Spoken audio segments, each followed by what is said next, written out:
Special meeting of the Board of Aldermen to order on Tuesday, June 3rd, 2025, at 7 p.m. in the Aldermanic Chamber, which has been duly noticed in 2 places, including the city's website, in accordance with the requirements of RSA 91A.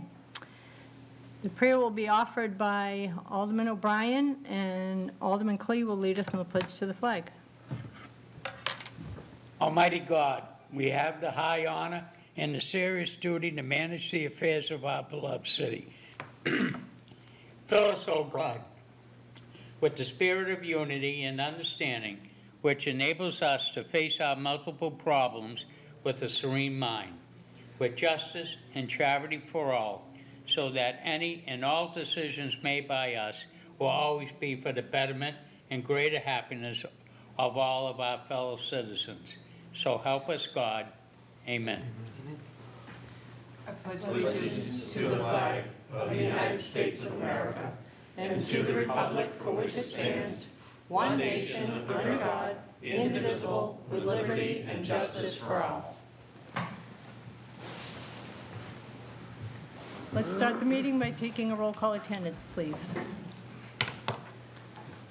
Alderman O'Brien is present. Alderwoman Timmons is absent. Alderman Moran is absent. Alderman Thibodeau is absent. Alderman GOV is absent. Alderman Lopez is absent. Alderman Sullivan. I'm here. Alderman Clemens. Here. Alderman Sennett. Here. Alderman Jettie. Here. Alderman Theobald is absent. And Alderman Clay. Here. Alderman Dowd. Present. Alderwoman Kelly. Here. And Alderman Wilshire. Here. Mr. Chairman, you have 9 members present. We have a quorum. Thank you. Tonight is a public hearing. I'm going to turn the meeting over to the Chair of the Budget Review Committee, Alderman Dowd. Yeah, before we get into the resolutions, Director Cummings wanted to come in and give us an overview of the projects that we've been addressing in the last meeting and this. Yeah, you can come up. Thank you. As well as Treasurer Don Enright. Mr. Chair, I also pulled up some Excel spreadsheets that maybe. Computer's in the process of thinking. Okay. You can move the mouse. Yeah.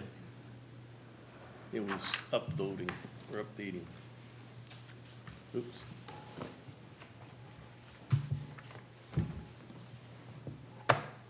May have to log in. Did you had already logged in? Did you Yep, log out? yep, it should just be right there. I only say it because it might be easier for people to see it from the screen than what Get the was space printed out. I out. didn't log in. You might have to do it again. Sometimes it logs you out. Sometimes it logs out. It's been sitting there too long.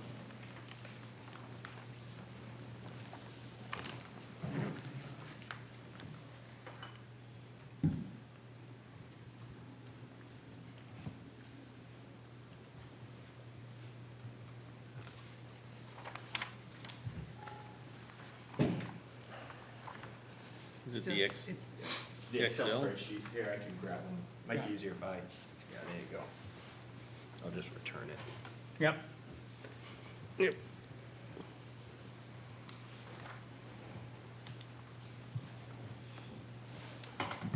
So good evening. Again, Tim Cummings, Director of Administrative Services, and with me is Don Enright, Treasurer Tax Collector. We're here this evening. I asked for a few minutes of time to help provide some context.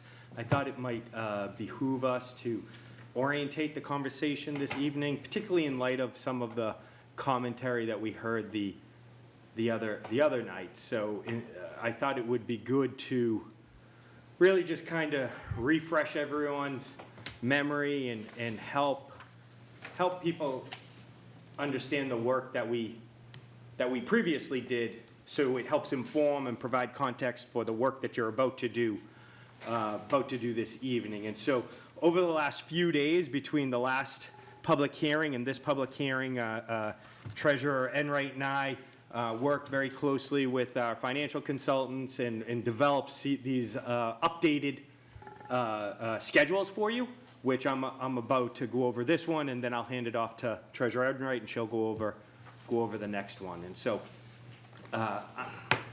this right here is the one you actually have in front of you. It's the prettier version than the one I'm about to click on, which is the exact same information, but it's the one we used this summer to help guide the conversation and talk about the various projects and whatnot. And so I say that to you because I want to go back to the beginning, just to kind of talk about where various projects landed and how we arrived at certain decisions. So in terms of categorization, and I'd ask you all not to really pay attention to the numbers on the right. The numbers on the right are best guesses, and with the information that we have, but it's changing and it's evolving as we get more information. More importantly, let's talk about how we characterize some of the various projects. And so potential projects for bonding due to potential contractual obligations. We knew we have the Hydro project, the Walnut Street project, the Heritage Rail Trail East, the East Hollow Street Improvement Project, Railroad Square reconfiguration, and the improvised signal transportation. A lot of these are the various transportation type projects that we have on the 10-year plan. Some are coming sooner than later, and we kind of plot them in as we may have some funding available or how we might be able to make it work. And then eligible capital projects using debt service, but also generate revenue. We want to recognize that the parking garages and the hydro. These are various comments that were made along the way while we did our work. This section here was capital expenditures that may use cash or debt service because of the dollar amounts. And we've been working on that. And it kind of gets up to where we're at kind of now, which is potential bonding of projects needing additional policy guidance or community engagement, and further study is necessary. And so these are the projects that weren't necessarily put into the schedule above, but are out there nonetheless in some iteration. You have a low barrier shelter. You have a public library project. You have replaced the Pine Hill Road Fire Station, which is known as the Airport Station, number 5. Mount Pleasant and Elm Street renovation, Keefe Auditorium project, Court Street Theater project, Riverside Athletic Fields, and a new fire station, which might be Fire Station number 7. Then we have things we know we're going to need to kind of think about over the coming years, which is a paving program, deferred capital maintenance for schools, and then that leads to where we are kind of today, which is potential bonded projects that we haven't bonded, but we have support, but maybe no design. And I highlighted the ones that have been moving forward. The ones that are unhighlighted are ones still that we need to kind of still figure out whether we want to move forward with in some way. So you can see the highlighted ones. Up top is the Mohawk Tannery pedestrian bridge, the hydro improvements, West Pearl Street streetscaping, and the Walnut Street oval project, DPW garage, fire capital maintenance, which would be the Amherst, which would be the Conant roof. As we learned more recently, we don't necessarily need the money for the Amherst Street floor right now. And then Holman Stadium. And I say that to you to give you a little orientation as to where we are here, because everything unhighlighted up top we have done. I want to just note I kept the Riverside, the 9 Riverside facility in, but I highlighted it because we're not using debt service. We used cash for that. But all these other elements here, we've programmed in. And all these different elements here add up to just over $19 million, under $20 million, and ultimately under the $25 million guidance that was done through the work this summer. And so the various projects at hand that were before you last night and this evening would be the additional monies for the West Pearl Street and Walnut Oval, money for the DPW garage and the fleet maintenance facility, the hydro improvements, surf, police roof, fire roof and HVAC, library design monies, signal implementation, money for Holman Stadium, and that pedestrian bridge project as what's typically thought of as the Mohawk/Mine Falls area of the city. And that's what's highlighted here in yellow. And it's also, this is what you have in front of you. And as you can see here, what we did was and I just want to do this for a little orientation's sake. What we did was we put everything up here that's highlighted up here and plotted it in our debt service. And then what would be coming down the pike but is in association with above, and we can go over that in detail, that would be the full bonding for the DPW garage. That would be general deferred capital maintenance for fire. That would be deferred general capital maintenance for schools. That would be some sort of money for our paving program. The monies for the hydro improvements that we've discussed. Holman Stadium, continuing with requesting money to finish that project. And then a Pine Street Station number 5 fire station design is all what's highlighted here in blue, which can be accommodated in this debt schedule as presented, staying within that $20 to $25 million range. And then what we did for the first time ever below here is we added in, starting in, I'm going to say 2028, 2029, a 5% increase for inflation off of that $25 million, basically showing that we are staying within the previous policy guidance that was given, and really drives the conversation relative to what Treasurer Enright's going to basically go through with you in more detail, which is how all of this fits together as we're putting the pieces of this puzzle together. So I'm going to stop right there and hand it over to Treasurer Enright and pull up the screen here, but you also have this in front of you as well that shows in more detail that debt service schedule. Thank you very much. Good evening. Dawn Enright, Treasurer Tax Collector. So as Tim mentioned, we have been working closely in trying to be able to present to you what these bond authorizations are going to look like as they become funded through the bonding process. And on the first, where it says additional debt, 27 of 22,650,000, those amounts all the way across by year correlate with the schedule that you were just looking at according to year. So what that is saying is that in 2027 budget, we will be budgeting for that 22,650,000 debt service, additional debt that will be sold in 2025.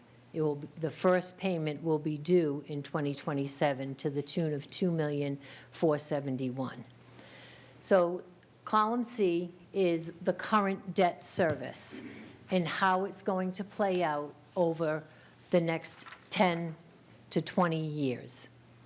I want you to focus on the gray area. That is the next 5 years of debt that we are pretty confident that we're going to need to incur in order to continue the projects going forward that have been presented to you or are in front of you this evening. So if you can look all the way over to the far right where it says percentage change, that shows you the percentage that it's going to increase each year by adding the debt service each year of 22 million, 26 million, 26, 23, and 10.5. So we have the capability of doing that. And then if we do not do any other debt, which we know will not happen, but the next 10 years, we actually decrease in the amount in which we would actually be budgeting in our budget. So this was presented to show you that it is realistic to be able to fund these projects and move forward. So just to follow on that, I think what is fair to say is we don't know yet what the level of debt service we would be taking on in 2031. That's why it's only listed here at 10 million, and that correlates with what you're seeing in terms of a drop off around 30 and 30, around year 30 or 31. You can kind of see that's where that kind of catches up with us. I would anticipate, based on the conversations we have with you all over the next few nights and maybe next year, we will then start to program 3031, 3032, 3033, and we'll try to get back up to that, what I would recommend, that 25-ish million dollars, just following the prior guidance given. But the reason why we wanted to have this conversation was to just provide some context, because we heard the conversation from the other night, some concerns about whether this worked or not, and we wanted to just show you we were following the plan as presented previously.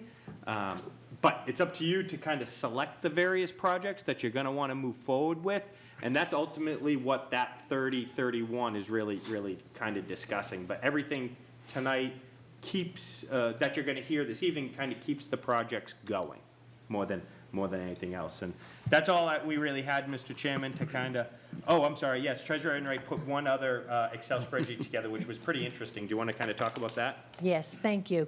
The other spreadsheet that is in front of you, we don't have an electronic version, but it's in front of you, and it's labeled Bonded Debt Service Recommended.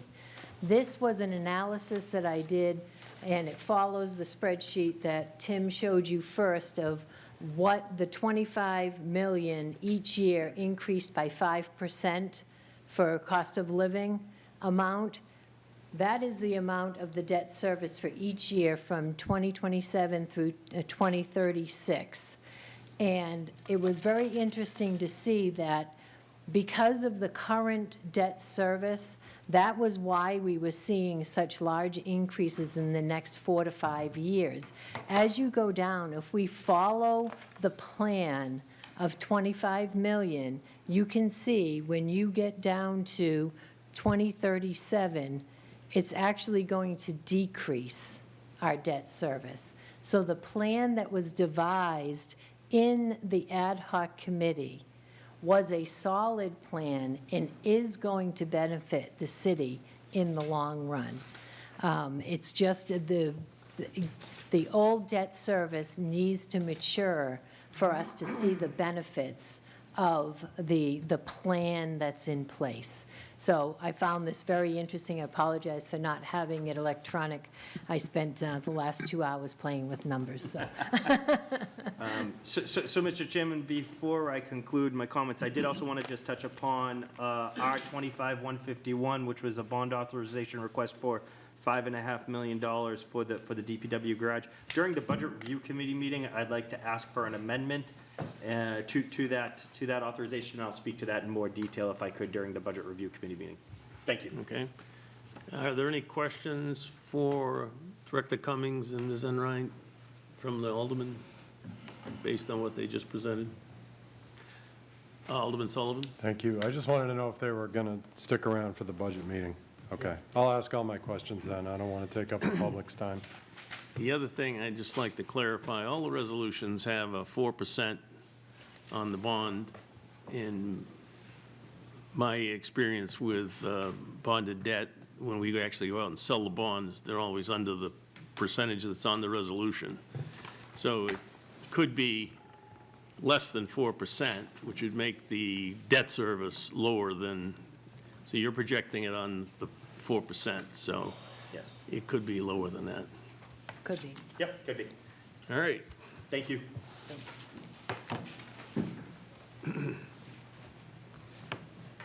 Did you want, Alderman Sullivan, did you want them to stay sitting here or called up when you have a That's up to question? you. Doesn't matter to me. Up to them. Let's stay. I'm just going to grab my computer, Mr. Chairman, if I could. Okay? So we'll get going though with the public hearing, several resolutions this evening. The first is R-25-144, authorizing the mayor and the city treasurer to issue bonds not to exceed the amount of $2 million for the Walnut Street Oval intersection project and the West Pearl Street streetscaping. And I see city engineer Dan Hudson here to give us an overview. Thank you, Mr. Chair. Again, for the record, Dan Hudson, City Engineer. I'll give kind of a brief overview, and then I'd be happy to address any additional questions that you or the public may have on these resolutions. So this first resolution here, it addresses two projects that we intend to fulfill. One is Walnut Street Oval intersection project, and the second is the West Pearl Street streetscaping project. Walnut Oval project is well underway. We're in preliminary design. As the nature of projects is, costing is coming in higher than we had anticipated, so we're seeking some additional matching funding. You may recall that project is 80% funded by federal funds, with 20% being local match. We've been to a couple of public meetings on that project. On the DPW's website, there's a project page, and there's the preferred alternative shown there. I'd be happy to describe that further if anybody needs that information.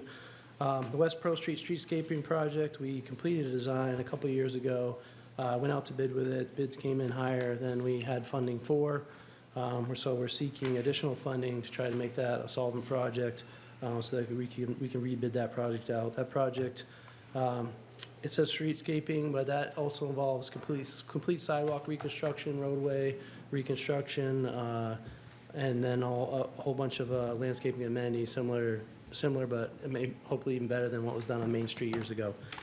So with that, Mr. Chair, I yield to the body, and I welcome any public input. Amplifying questions from any of the aldermen? Guess not. Okay. So I'll now open up the public hearing on R-25-144 for testimony in favor. Seeing none. Testimony in opposition.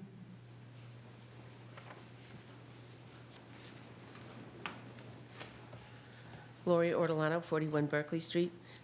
For clarification, first of all, when I came out tonight, I printed the spreadsheet from March 5th of 2024 that the ad hoc committee worked on. So I appreciate the work that Ms. Enright did to bring that spreadsheet out again and try to put some of those projects on there. But I'm concerned that it's not complete. And it shows the 5-year plan.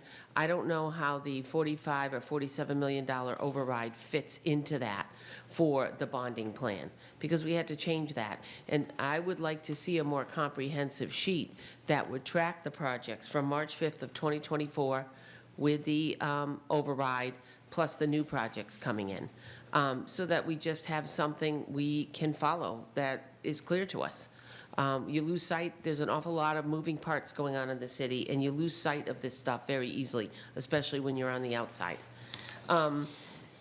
Could someone tell me what the total anticipated costs were for the Walnut Street Oval? I mean, they're coming back for $2 million more because prices were higher than anticipated or costs were.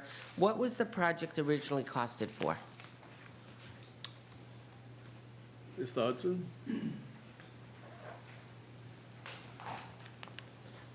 Thank you for the question. And so the original municipal agreement we entered into with DOT was for $2.577 million.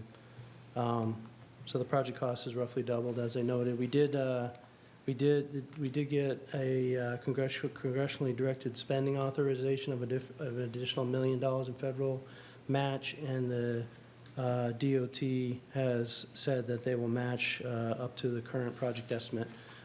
We made engineering study submittal to the DOT in April of this year, and that's when we had the more finite costing information upon which this latest resolution is based.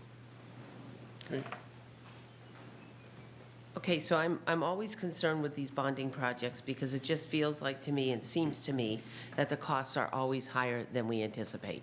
And even though we're projecting these new projects coming in over the next 5 years, it's very easy to have them go up 30, 50, 100%.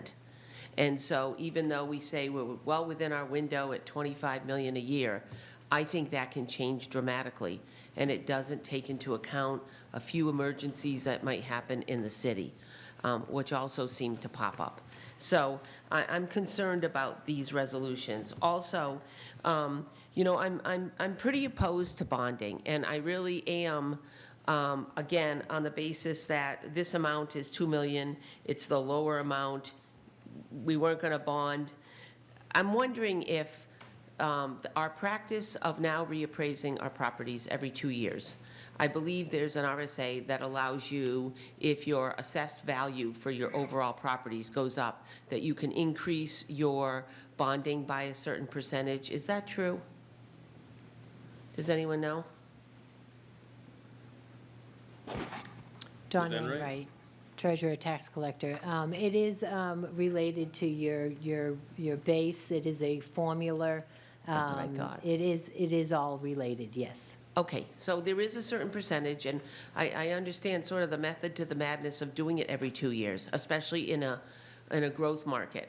But you also come to a realization that if it at all stalls or flattens out, you're pretty much holding at what you're spending at. You don't have that growth. And we've been given that growth to spend more, which I suspect is why we're going ahead and bonding everything. It doesn't matter if it's $500,000 or $1.2 million, like we said before. We're just doing it. So, you know, again, when the goalpost moves and the city changes sort of its reflection on how what rules it's going to follow, it would be nice for the public to understand why those rules changed. When it comes in general to spending, you know, you all know I did a lot of work on the Nashua Center for the Arts, trying to understand the money, the costs, and I never got to the bottom of it. I feel there was a tremendous amount of fraud, tax evasion, unjust enrichment, wrongdoing in that project through that new market tax credit. And I got a court order last week that was a big win for me in a way, because the MPAC has to go back into court to be determined if it is in fact performing a government function for open records. That was the bulk of the case. It was dismissed by a judge, and what went on in that project to not have accountability of the money is a big reason why I'm opposed to spending, because no one on this board took the consulting financial reports that were done by MPAC. The last report done showed $34 million of spending. The mayor went out to a ward meeting recently and said to everyone, those people out there talking about extra money being spent, and I know you want to cut me off, but I'm explaining why I'm not supporting bonding. And I really get one opportunity to say it, and it was the fraud of that art center that totally turned me off, and the abuse I took for pointing it out. And, you know, I feel vindicated in part by the Supreme Court. I won a remand as a pro se litigant. I never thought I'd win. I told this board I'm going to lose on both those art center appeals because I didn't have the skill level to go up against 5 lawyers. And I won big on that one on NPAC. And even though the court dismissed the city, that was small potatoes. I should send them flowers. It was a gift to me. Dealing with NPAC and whether it was performing a public government function was the whole issue of that case. And I fought like hell to tell the judge, it is, but he wouldn't hear it. And now he's got to hear it again. So, and, you know, we took all our public money and turned it over to a private company, and this whole board turned its blinders Okay, I on understand. and never. You've made your point that you're opposed to bonding, but let's get off of the case that's not in this resolution and talk to the resolution. Well, this all If you're opposed spawned to out bonding, of. you can say you're opposed to bonding. We don't need to hear a rehash of a court case that. It's not a rehash. It's the answers I don't have now. Can anyone tell me how much the Art Center cost? The total project cost for that center, nobody can hear. Nobody knows what that project costs. To this day, I don't know. And when I read quotes in the Boston Globe by Attorney Bolton saying, oh, everything's done properly, hopefully, it wasn't. You didn't follow RSA 33:3. And for that reason, I think you built so much distrust, certainly in me. And certainly I was pillared for the work I did on that art center. And it's not over yet. And it doesn't make me want to see money spent in this city because it's just too shady. No one owns it. No one speaks to it. I don't have answers today, and maybe someday I'll get answers. We might dig it through court. But it's going to be a long haul, like another 3 years, to figure it out. And for that reason, I'm a very strong opposition vote when it comes to spending. And I think these numbers are overinflated because I think you're going to find you need to spend a lot more yearly than the $25 million up there. Does anyone know where the Riverwalk project stands for overspending? Nobody's talked about that. We haven't had an update in a long time. And I know that will come on the table.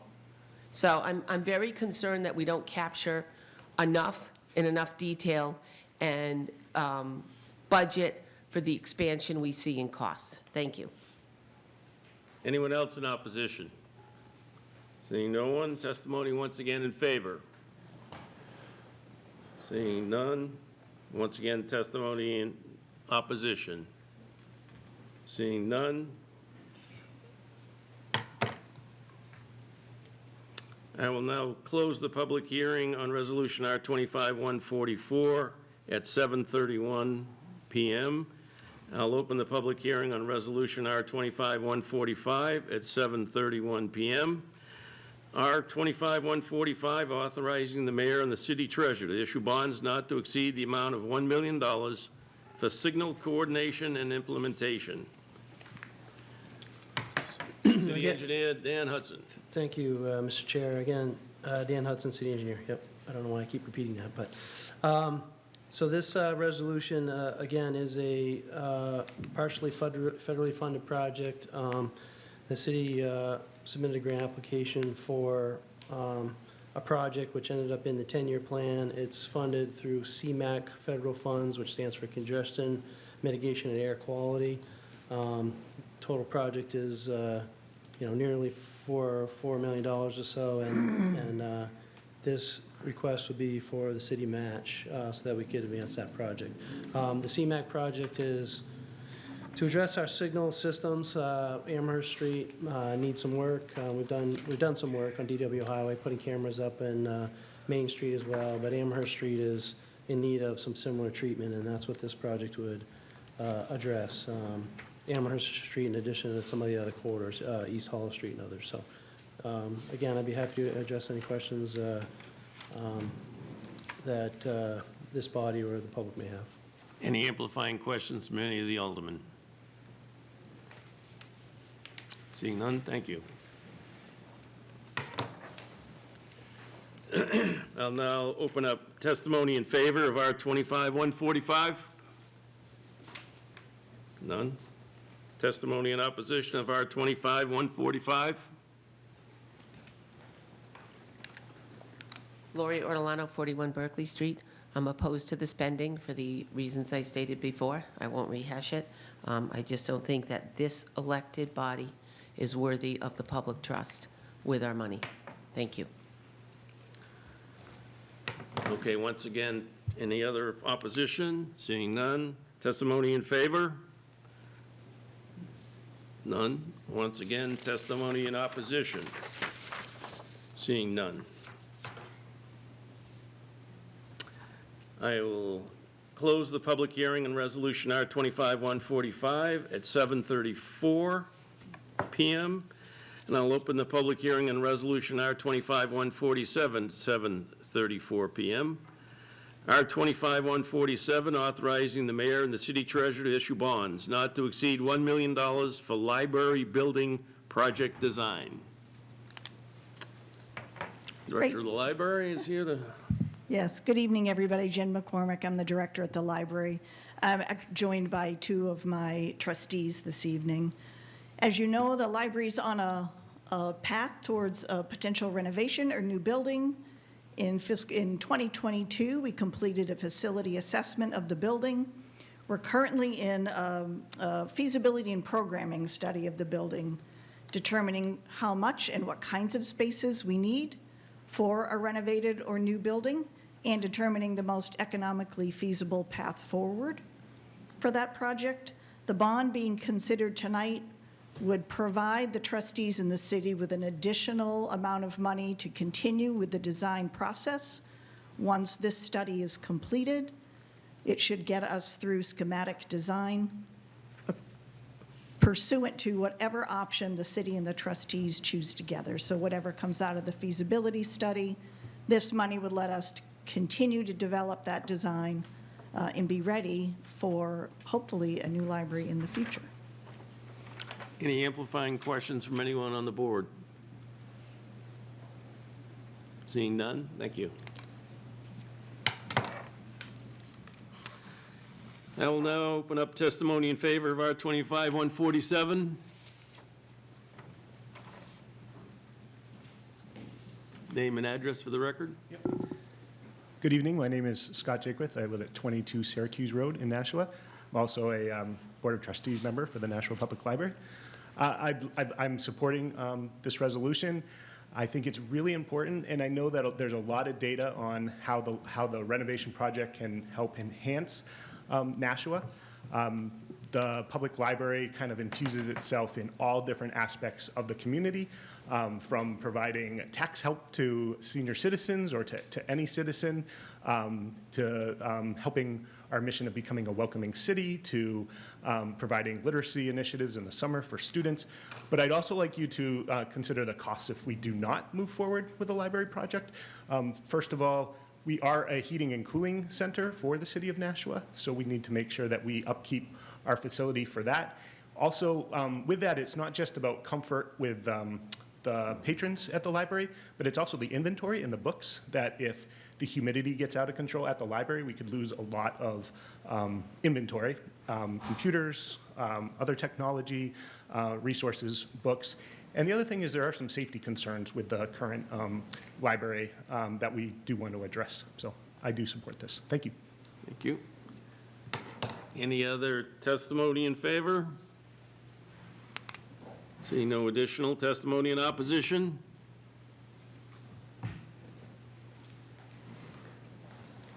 I have a couple basic questions. Lori Ortolano, 41 Berkeley Street. What's been spent so far on this project? What's been allocated? Anyone have that answer? Oh, Director Cummings? Yes, thank you. I think it depends on how you define project. I think what should be clear is there hasn't been any design money spent to date. As I understand it, a feasibility study of about $100,000 is currently underway. Okay, so this $1 million, am I correct, would, based on whatever concept the board and the trustees approve, would go to creating the architectural design for the building? Is that correct? That's what we've been told by the library, yes. Okay, and it's $1 million. I mean, I have to tell you, I think I saw posted on the spreadsheet, were they estimating a project cost of around $25 million? Is that correct? I know we must have taken a guess, but is that correct? I'm seeing no. So Director Cummings? Thank you. I don't think it's fair at this time to put a cost estimate on the project because it hasn't even begun to be designed. And to that point, I think the design is going to be more than $1 million, but this is just going to start the process to be able to get some of these answers that are being asked right now. Because I am concerned when I came out last week that a parking garage that's $54 million has got a $7.5 million design cost for a parking garage. And now we're hearing a library, for whatever designs you're going to want, would be about $1 million to get us to architectural plans. To me, there's a big gap there. And either Mr. Cummings is stating this is only scratching the surface, and maybe it's going to be another $6 million. But again, this all becomes very murky. Has the Board of Aldermen engaged in discussions with the Board of Trustees on their commitment to use some of their trust funds to fund the construction of the library renovations or build. I mean, they have done a great job with their trust accounts. Part of that trust money is for improvements to the library, and I don't know, they have between $25 and $30 million. Is there any commitment to spend some of that money that's been there in part for that purpose to cover the costs of this library renovation? And believe that library needs renovating. I don't know if it's ever been renovated since it was built. I'm not certain. And it seems to me it came up around the 70s. It's been an awful long time. So the fact that it's in need of a significant renovation and reapplication of space is not surprising to me at all. But I think it's fair for the Board of Aldermen to engage in a discussion, given their work and their trust funds and the fact that they're a separate entity, to get some coverage for the costs of this. It just seems reasonable to me. And I would hope that you would do that, and maybe this $1 million can come from their fund, as opposed to coming from a city bond. They have it available. It wouldn't even need to be bonded. And that's not a big ask. So for that reason, I don't support it. And also, I just don't feel there's been good management by the existing board when it's come to public funds. Thank you. Anyone else testimony in opposition? Seeing no one, once again, testimony in favor? Mr. Chairman, if I may, only because the comments that were just made actually go to some comments that I was going to make later on this evening, but I believe it's appropriate now for me to address. Director Cummings? Thank you. So I was going to wait to the Budget Review Committee meeting to bring this issue up, but since the comments were just made, I think it's probably appropriate to address them now, just to kind of get them on the record, and happy to get into a more lengthy conversation at the Budget Review Committee meeting. But I'm going to ask for a motion at the Budget Review Committee meeting that R-25-151 be re-referred back to committee and a new public hearing be scheduled. It's not time sensitive, but I'm asking for this because, reflecting back on the other night, something was amiss, and I think Alderman Sennett asked me the question, and I was going back to my seat. I was thinking to myself, there's not something specifically right here. So I wanted to take a moment and explain, because what I believe, I want to explain what had happened, because I believe I wasn't as articulate as I could have been. Similar to the hydro project, we sometimes fall into shorthand, into referring to some things, and similar to like the fish passage or the fish ladder we use to generically describe the project. I too realized that I wasn't as clear as I wanted to be relative to describing where we're at relative to the DPW project, in refining my comments relative to design. I was thinking of it as the design phase of a project, but it's probably more accurate to call it pre-construction phase, because some of the monies are going to be spent more than just on design. We have survey, geotechnical, civil, site inspection and testing, an owner's project manager, MEPs, and then, yes, architectural design. I say that because, to the point,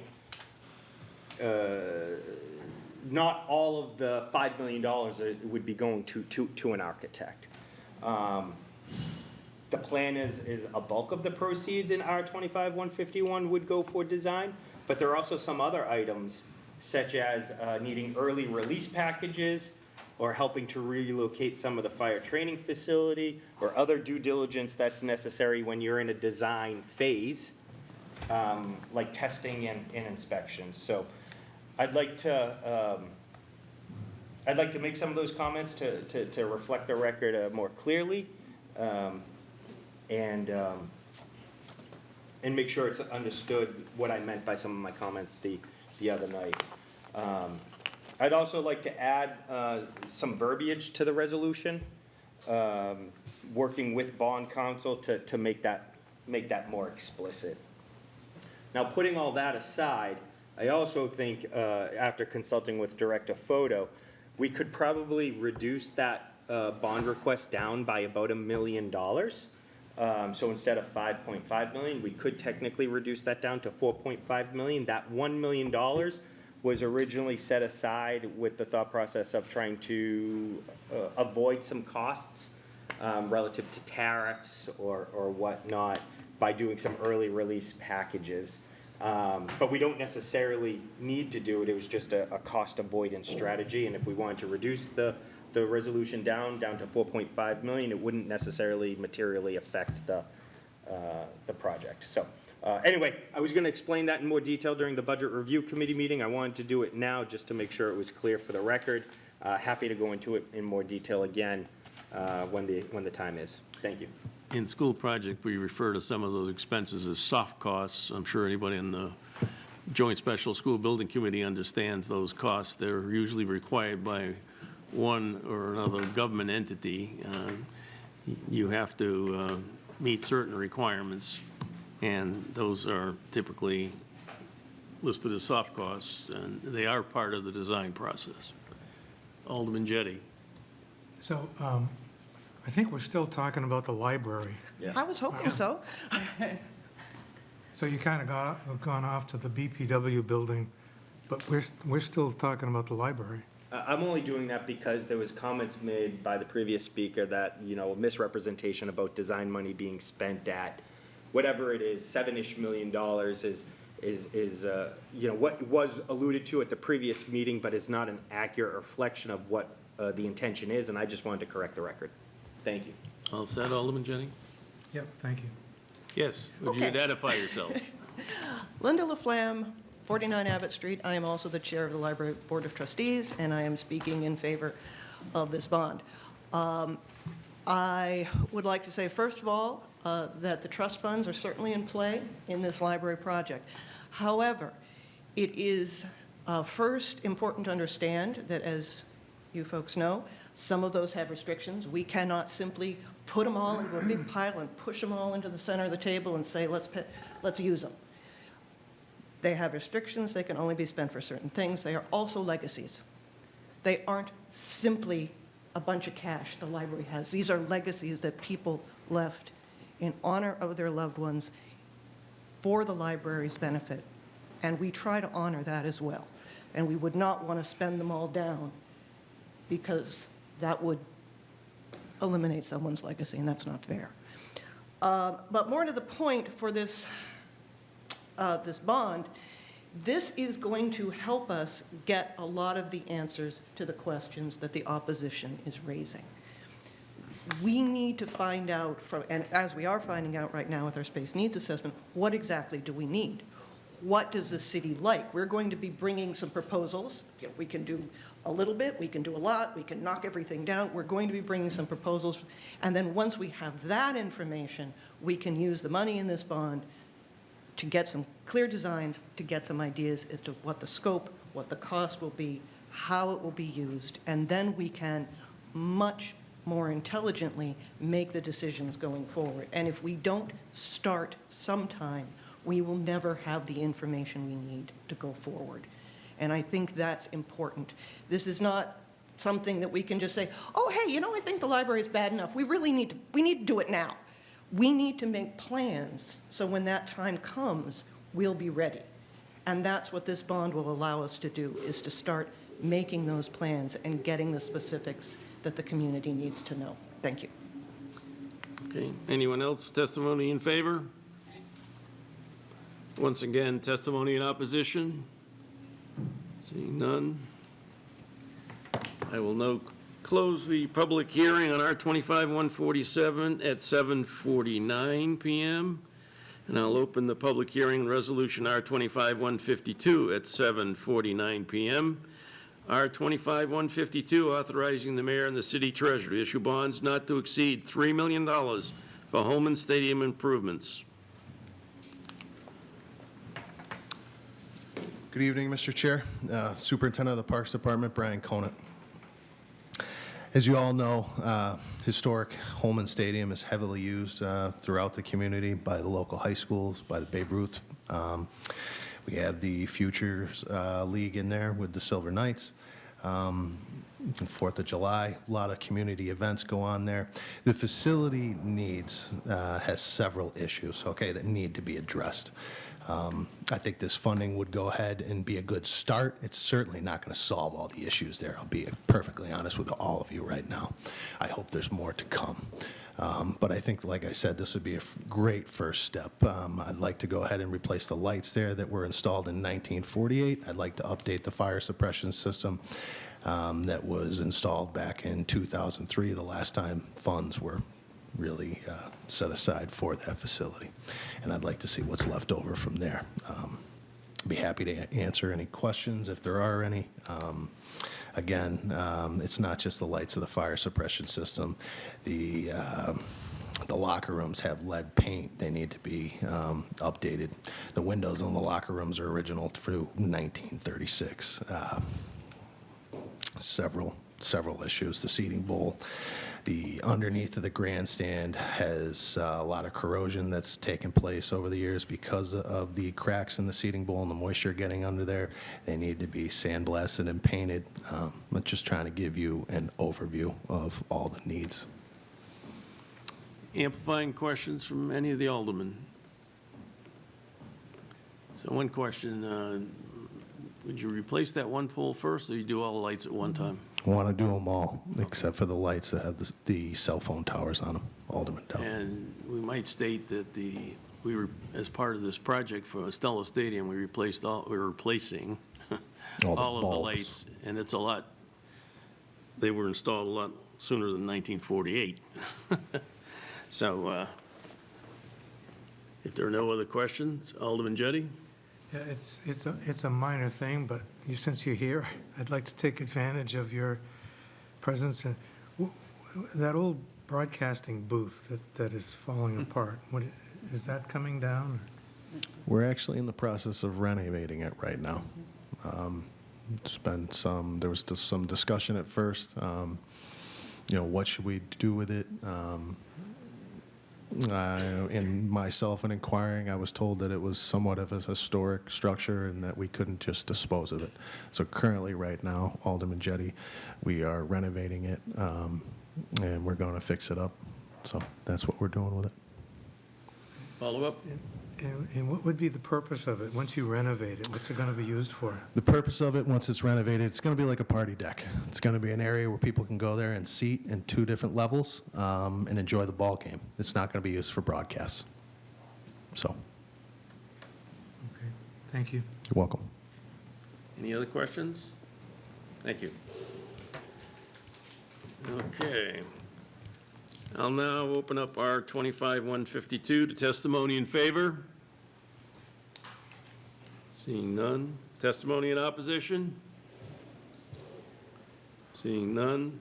Once again, testimony in favor? Seeing none. And once again, testimony in opposition? Seeing none.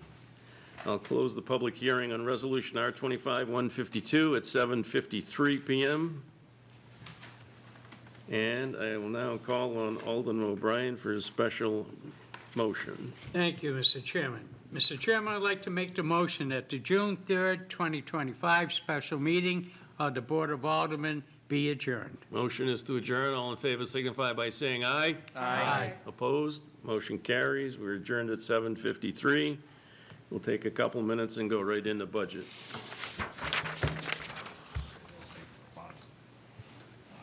I already have a headache.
Dan Hudson, city engineer, and Brian Conant of the Park and Recreation Department. Okay. And, oh, yes, we have other aldermen here. There's a lot to read here. Okay. President, we'll start with you, Alderman Clemmons. So,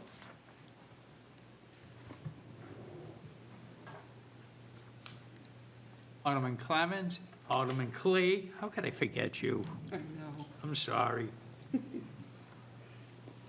And I think that's, oh, Alderman Jettie, thank you. You're forgetting. Okay, first item on the agenda is public comment. Is there anybody who wishes to testify in public comment and anything being acted upon at this meeting? Seeing none. Communications? We have several. We have one communications from Ken Burgess, Board of Fire Commissioners, the Chair. Reason, referral from the Board of Aldermen, Resolution R-25-150 and R-25-153. Also, further communication from Lisa M. Foto, Director of Public Works.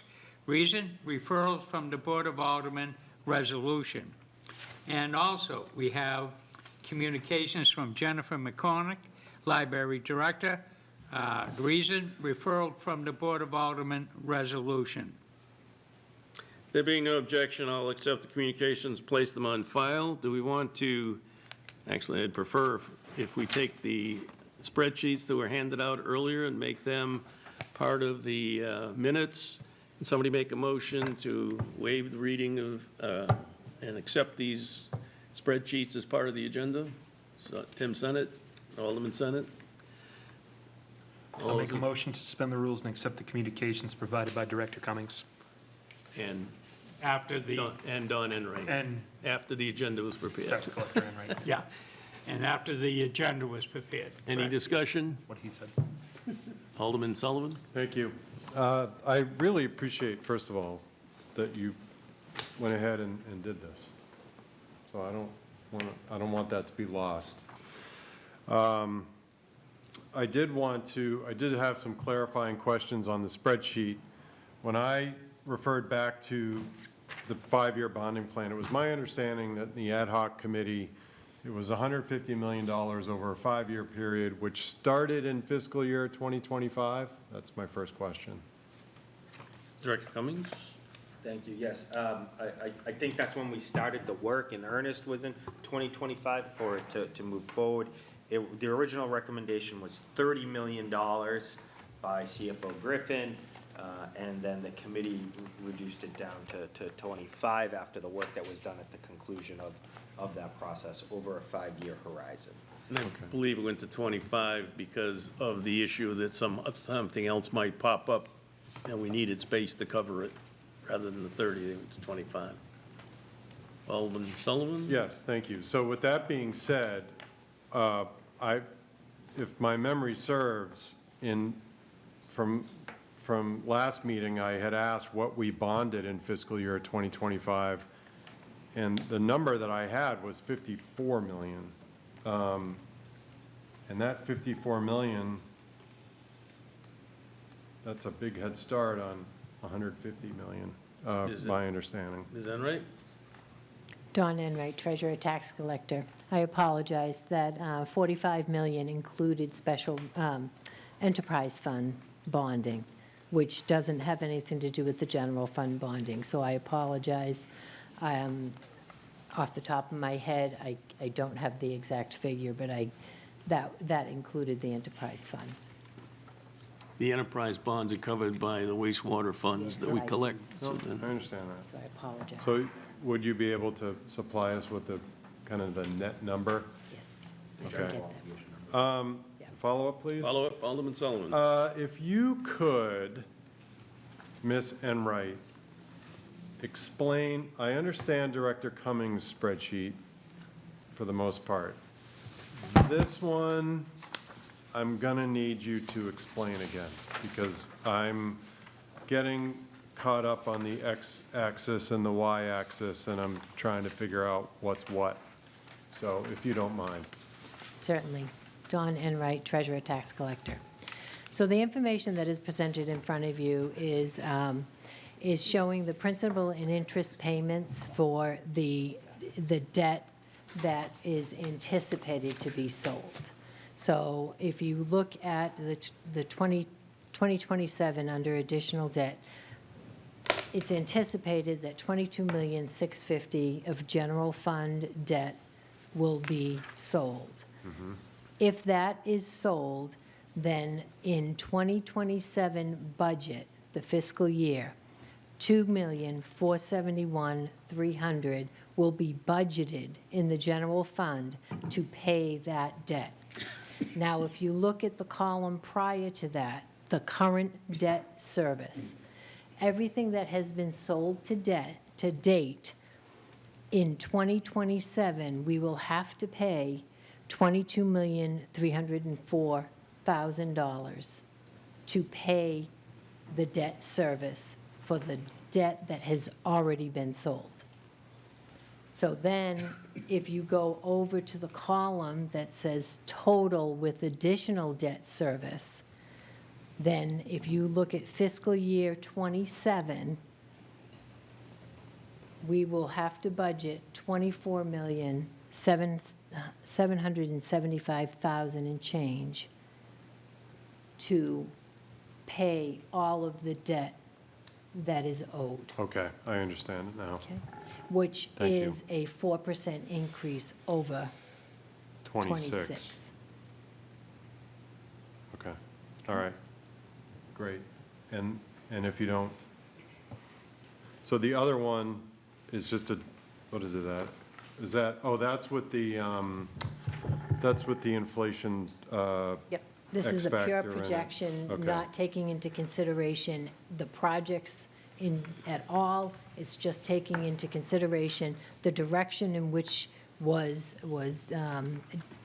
talked about in the ad hoc committee of the 25 million plus a 5% inflationary added to it.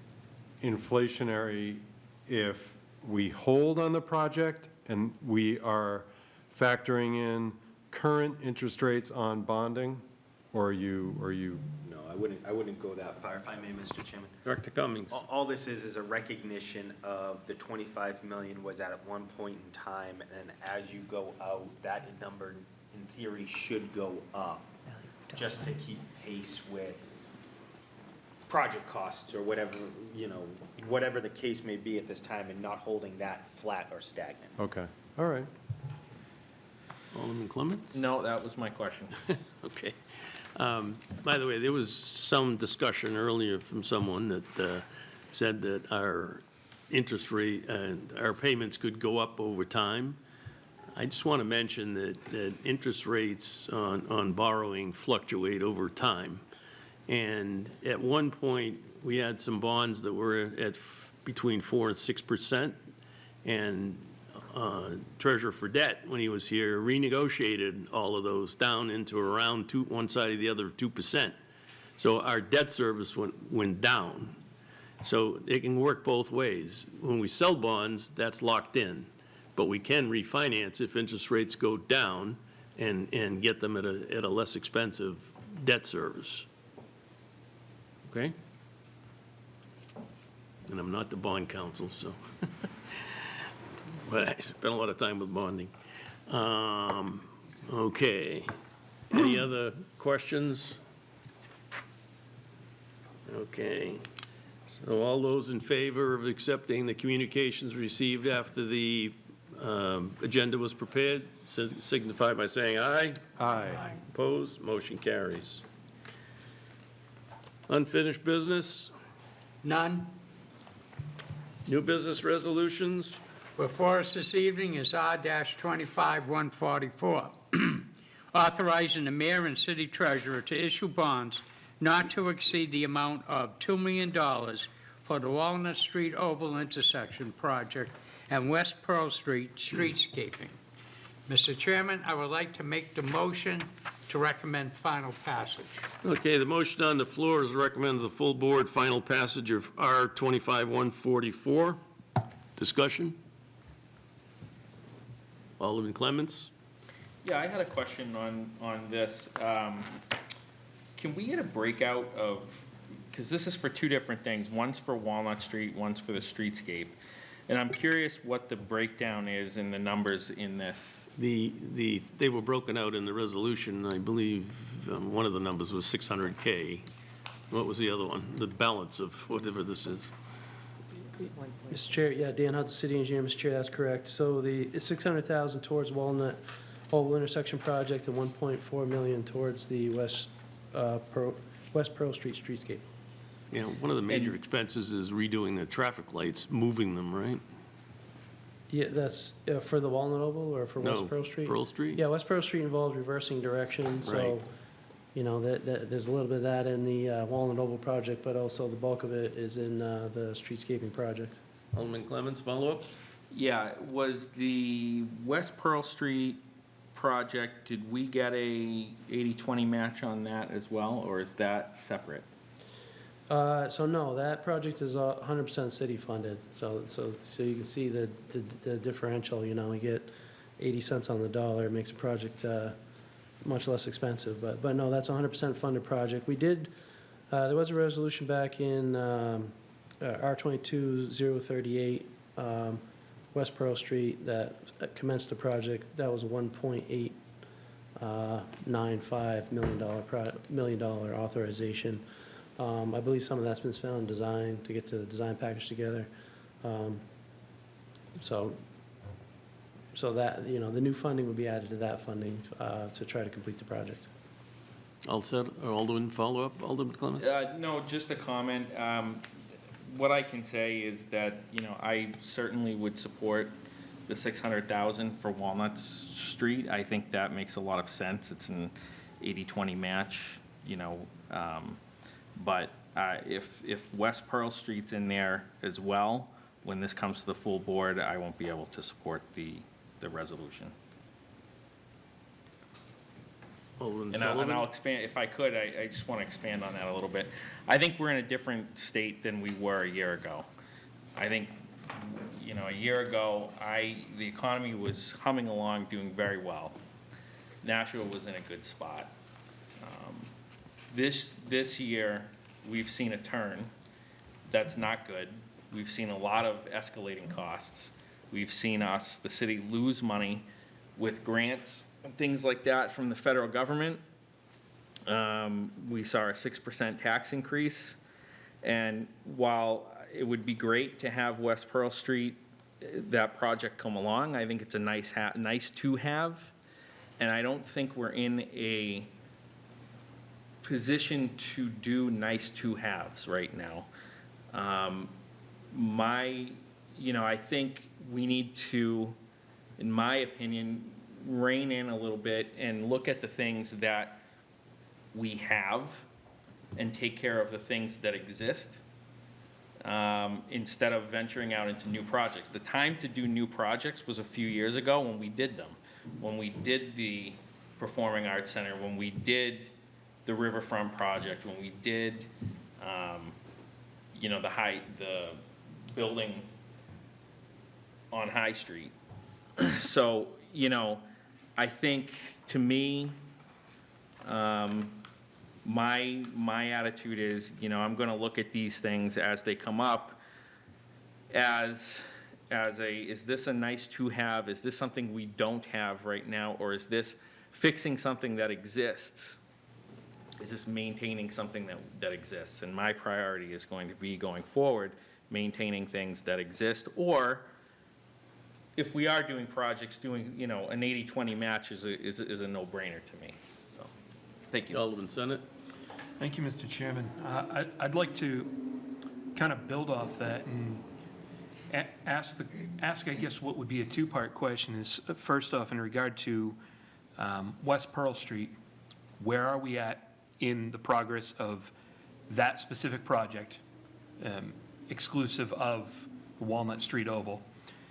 And if we were to consider some sort of phased approach, as my colleague just laid out, are we able to do Walnut Street without the contemplation of West Pearl Street? Mr. Hudson? Thank you, Mr. Chair. Dan Hudson, City Engineer. Thank you for the question. So West Pearl Street, we fully designed, created bidding documents and bid it out as one project. As I noted previously, we received a bid which is well in excess of what we had for funding, so we couldn't go forward and award that project. So we have completed full design. Having said that, you know, as with anything that gets put on the shelf for a couple of years, we'll have to dust it off and update it before we can rebid it. But Walnut Oval can stand on its own. We do want to reverse West Pearl Street direction as part of that. We could do that without doing all the streetscape amenities that we would like to do. But the two are kind of abut each other, so that's why we were basically seeking to advance them in similar time frame. But no, the Walnut Oval project certainly could stand on its own. And West Pearl Street could stand on its own, but there is probably some utility, some benefit to doing it in a similar time frame. Perhaps the contractor, for one, we could change order in the work. You know, say we get a contractor on board for Walnut Oval, and then, you know, West Pearl Street, we could then negotiate maybe a change order to complete that work with that contractor. So it was one contractor, and kind of try to find some efficiencies there. So, I mean, it would be my preference to move them both forward, but Walnut Oval is well on its way. We have the federal funding, so I certainly wouldn't want to derail that project in any way, shape, or form, given that we have the matching funding as was noted on that project. Thanks. All set? Alderman Sullivan? Yes. Okay, so you went through a lot of numbers really fast, and I didn't catch them all. And then you brought in federal funding and DOT funding. What's the total cost of this project, please? Just the total top-line number. For the West Pearl Street streetscape project, they're two separate projects, to be clear. So Okay, the so current estimate. could you give me a total, please, Sure. for both? Sure. I'll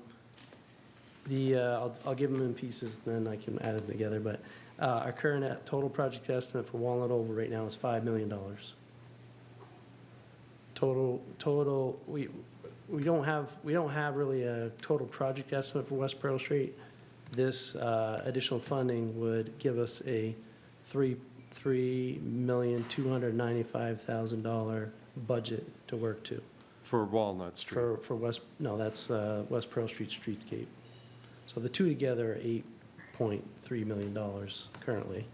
Okay, so West Pearl is West Pearl is 3.3 million, roughly. West Pearl is 3.3. Correct. Okay. If we could go back to Walnut Street, how much is the city on the hook for? How much will the feds kick in, and how much will the state kick in, please? Great question. So the state doesn't kick in any. It's federal dollars that are passed through the state. The state, you know, manages those, passes through the city. That project, the Walnut Oval, is 80% funded by the Fed. So it's $4 million in federal share, $1 million in city share. City's on the hook for 20% of the total project cost for that one. As a city-only project, West Pearl Street streetscape, the city would be on the hook for 100% of that project. Okay. Follow-up, Alderman Sullivan? So of that 2 million, you need 600,000 additional to get us to the million for that. That's correct. Okay. Could I also have a follow-up, please, on West Pearl Street? Yes, go ahead. That sits in the School Street TIF district. What does that have to do with, how could that play into it? Because it's my understanding that the TIF is a special situation. I had the same question. Director Cummings? Sure, happy to answer that question. A portion of West Pearl Street is in the West Pearl Street TIF district. And certainly, this could be an eligible project if you wanted to use those TIF dollars for this project. At the original orientation or conception of the TIF district itself, I and others made it very clear that we weren't going to to siphon any extra monies than necessary than doing some very specific projects, which is why it's, I would say that TIF district is treated in a way that is rather dormant. The intention always was is to whatever was above and beyond the debt service necessary for the TIF projects that were approved previously, the monies would go back to the general fund. So if you wanted to, you could add this as a TIF project, but that hasn't been done to date. Okay, thank you. All set? Alderman Jettie? Yeah, so I have a couple of questions. So did I, Mr. Hudson, did I understand you correctly that, you know, the reason you need this additional money is that you know, the project has turned out to be more expensive than we originally thought? Is that true? Yes, I think that's a fair assessment, yes. Okay. And why is that? Have costs gone up? Did we find problems that we didn't anticipate? What's the explanation for the increase in cost? Well, that's a good question. Yeah, costs have gone up.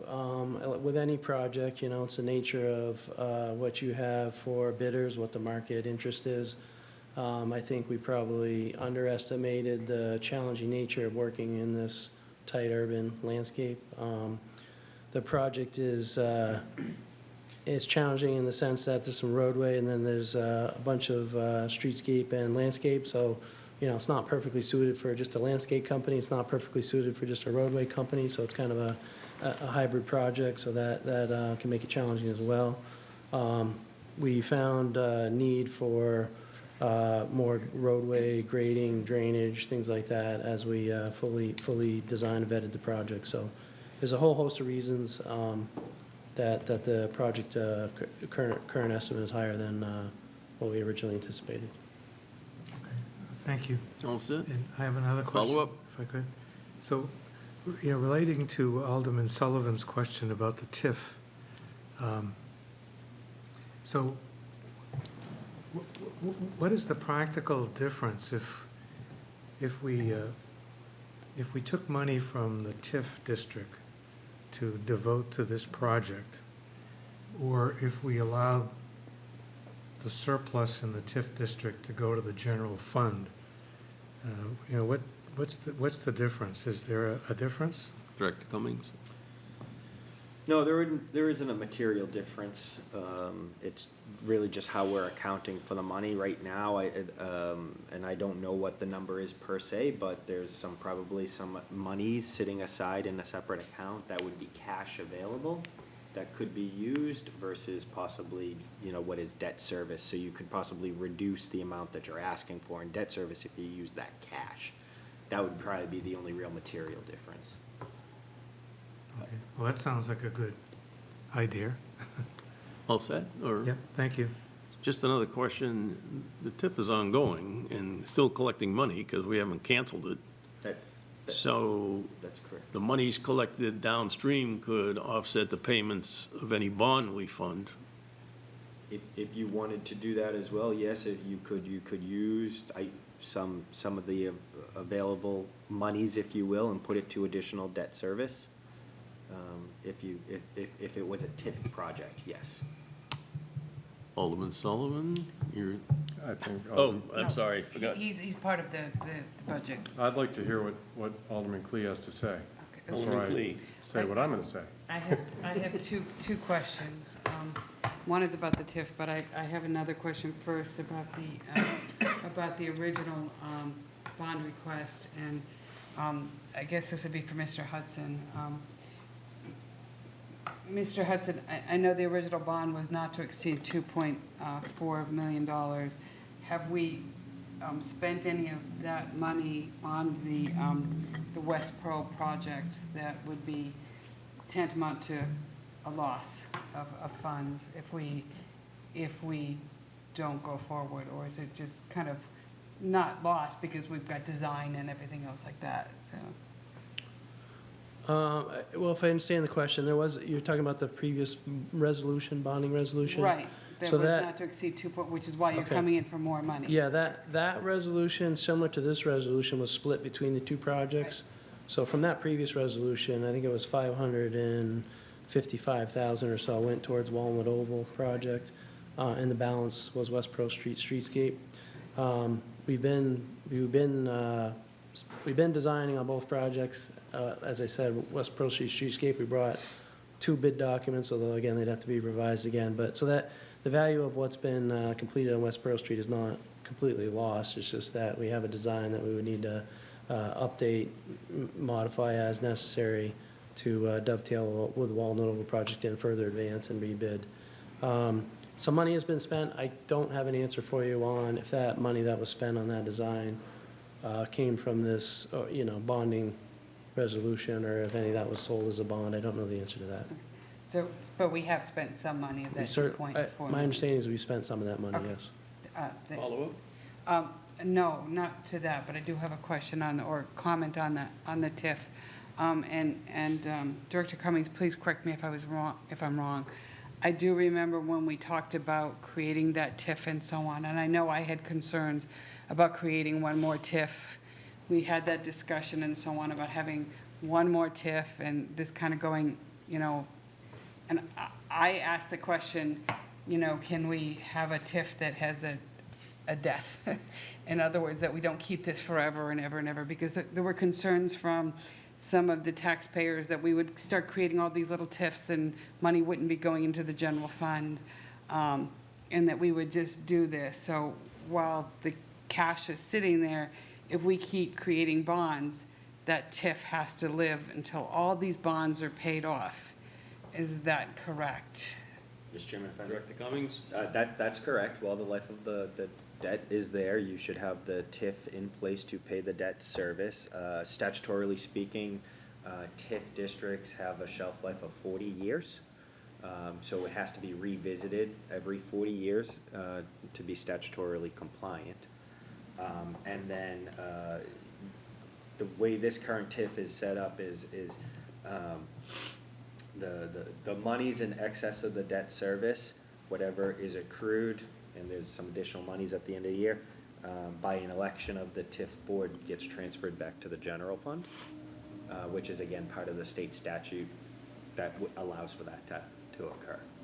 May I? Follow-up? Yes. Again, I'm just talking about TIFs. But if for some reason the original bonds were paid off in, say, 25 years, you could dissolve the TIF at that time, and all those funds could go back into the general fund at that time. So if we chose not to do this West Pearl, rather than take the money from the TIF, that monies could go back into the general funds that's been sitting there. Is that correct? That's correct. You could terminate the TIF at any time, so long as there isn't a debt obligation associated with it. Okay, I just want that for clarification. Thank you. And thank you. Alderman Sullivan? Yes, Mr. Chairman, I would like to make a motion to amend R-25-144 from $2 million bond authorization to $600,000 bond authorization to fully fund the Walnut Street Oval. And could I speak to it? Sure. I think based on the discussion that we've had at this committee, and from my colleague at large's comments about what we should do and what we could do and what we'd like to do, I'd like to see us fund and take advantage of the federal funds that we have available to us, considering that we only have to pay for 20% of that Walnut Street Oval. And unless and until we can take an accounting of what's in that School Street TIF district, we might be able to revise and come up with a different bond based on what cash we have available. I'd like to see us do an accounting of that and then take the net, and I'm not opposed to bonding it right based on what that cash is. But let's take care of this project that's in front of us that can help go a long way in helping that downtown traffic flow and change that Walnut Street Oval and get started on that before the feds get any crazy ideas and take it away from us. So I would like to make that motion to amend, please. Motion is to amend. Discussion? Alderman O'Brien. Yes, I stayed relatively quiet, but as chairman of the infrastructure committee, this should not be anything new to anybody. I think Director Cummings brought in slides in the past and everything that you could see what this project was going to look at. And I'm talking mostly on the West Pearl Street project. Let's face it, guys, we still have a downtown where the horses used to run in. Okay, you want to live like that, fine. But the thing is, this is going to be the start of a beautification project within the city. It's starting at the West Pearl Street. It's going to include other streets off of Main Street. This is the beginning, you know, and as we go down, I think we're going to learn a lot including the West Pearl Street into this project. Now, you say, oh, look at the costs and everything else like that, and geez, you know, the prices will go up. Yeah, delays in construction is escalation exponentially. If we decide in the future, if this amendment goes through, if we decide in the future, you just cut your taxpayers' money. So, either we're going to do it or not do it. That's the choice of this particular board. But this is nothing new. You know, I've seen the drawings and working out on it, and I think it's going to enhance the city. And I think that's part of our job as aldermen. Thank you. Alderman Clee? Thank you, Mr. Chairman. I just have a question for you. When we met with our 5-year plan and so on, one of the comments that we made was we wouldn't bond anything less than $1 million. Is this going to be bonded? You're still going to bond the $600,000? That's the resolution, it's bonded. Okay. If I may, Mr. Chairman. Director Cummings? Yeah, if I may, just because that's a fair point. It was made at the last hearing as well. I think there needs to be a recognition that for some time, we're going to need to grow to a certain capital improvements project using cash, $2-3 million. Right now, we only have about $1.4 million in our capital improvements budget line, if you will, and we're not going to be able to increase that over, you know, over the short time. So this is another strategy to try to keep moving us along. Follow-up? Follow-up? Okay, I guess my follow-up is the original bond resolution was for $2,450,000, and that was for the Walnut Street Oval intersection project and the West Pearl Street streetscaping, not to exceed. If all of that $2,450,000 wasn't all used, do you need this bond? Is there $600,000 within that? It's a good question.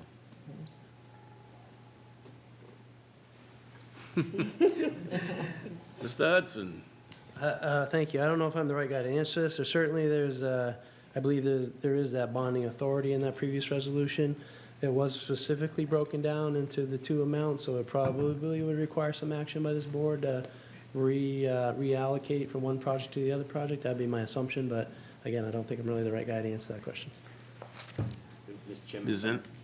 Oh, yeah, go ahead.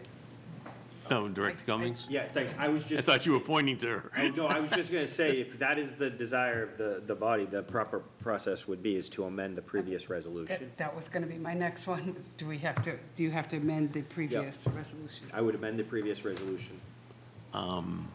So the motion on the floor right now is to amend, but nobody has any other questions. I have a couple of questions. I don't necessarily have an opposed to what the motion on the floor is. If we approve the landscaping, or whatever we want to call it, on Pearl Street, I'm going to assume that we probably increase the property values on Pearl Street, which means more revenue coming in, which could add to the TIF. The other thing is that if we go forth with, if we take the 600 only and don't bond the other money, and we do the Walnut Street Oval with the monies that we're allocating, if there's money left over in that account when we're done, it could go towards another resolution to do Pearl Street. So I would want to make sure that the amendment is written, or any of the legislation is written so that that transfer can take place. But I'm still willing to see what the board wants to do. You seem quizzical. I am, because I'm trying to follow all the lines here. So are you saying that if we move ahead with the amended resolution for 600,000, there's already been a bond resolution for these projects of 2.4 million? $2,450,000. And there may be money left there? Could be. And then if we take that additional money, there could be money left there? That money, if there is money left over, we could make a resolution to transfer that money into another bond to cover Pearl Street. Well, then I think you're making a fantastic case for this amended resolution to move forward. Didn't say I was opposed to it, did I? You're making my point. Any other questions, comments? Oh, Director Cummings? Thank you. I just want to make sure folks understand, because it's, and I don't have a horse in the race here, but there seems to be a conversation relative to West Pearl Street streetscaping. It's as a beautification project, and I think that that's a fair comment to make. But in addition to it, it's also trying to correct some ADA non-compliance. So just so everyone understands, the sidewalks on West Pearl Street are not compliant. And one of the big things you would be achieving with this project is being able to get some ADA compliance. So I just think that folks should be aware of that as well. That's all. Question for Dan. If the amendment goes through and we're only doing the Walnut Oval, and there is funding in that bond partially for West Pearl Street, could any of that funding be used to address some of the ADA deficiencies?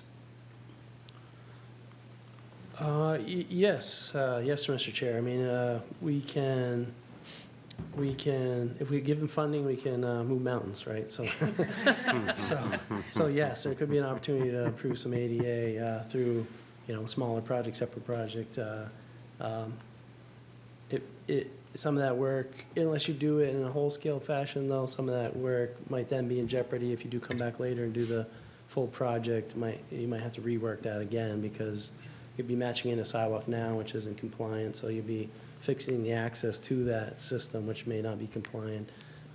So, I mean, it's probably better to address it in a whole-scale fashion, but if that's not in the near-term cards, and certainly making it more ADA compliant in the near term would be appropriate. I fully understand that doing this piecemeal is going to cost more in the long run, but I was concerned about Pearl Street and ADA compliance, and if we can solve some of that with monies we already have allocated, I'm more in line with the amendment. Thank you, Mr. Chair. I always prefer to put money that we have into action instead of having it just sitting there. So I think I'm of the same mind. If that's the will of the body, I would still like to make some West Pearl Street improvements, even if we can't realize the full vision at this time. Any other questions?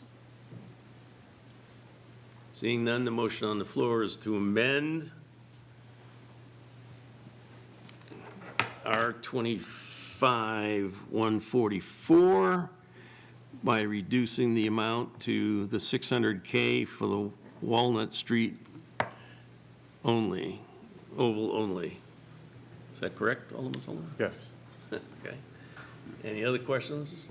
Nope. In that case, all in favor signify by saying aye. Aye. Opposed? Nay. Division?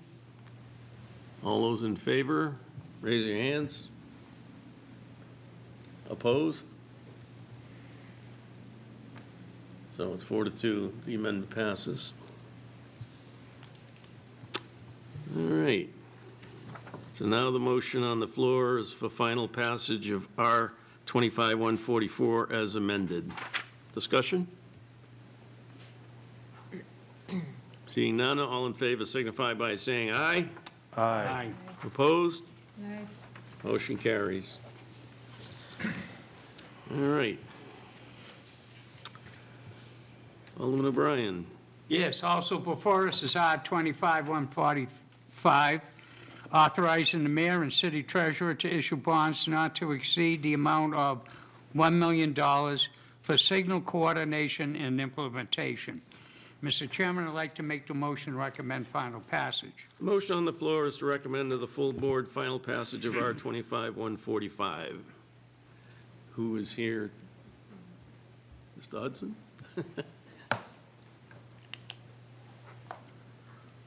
Thank you, Mr. Chair. At the public hearing, I gave a brief overview, but again, this is signal-related improvements to the Amherst Street corridor and other signal corridors, with the exception of the DW Highway corridor, but all the other corridors where we have coordinated signal systems.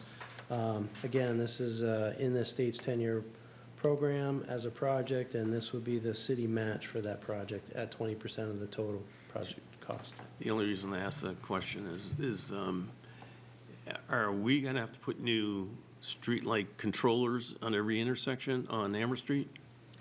Or can we use the existing ones?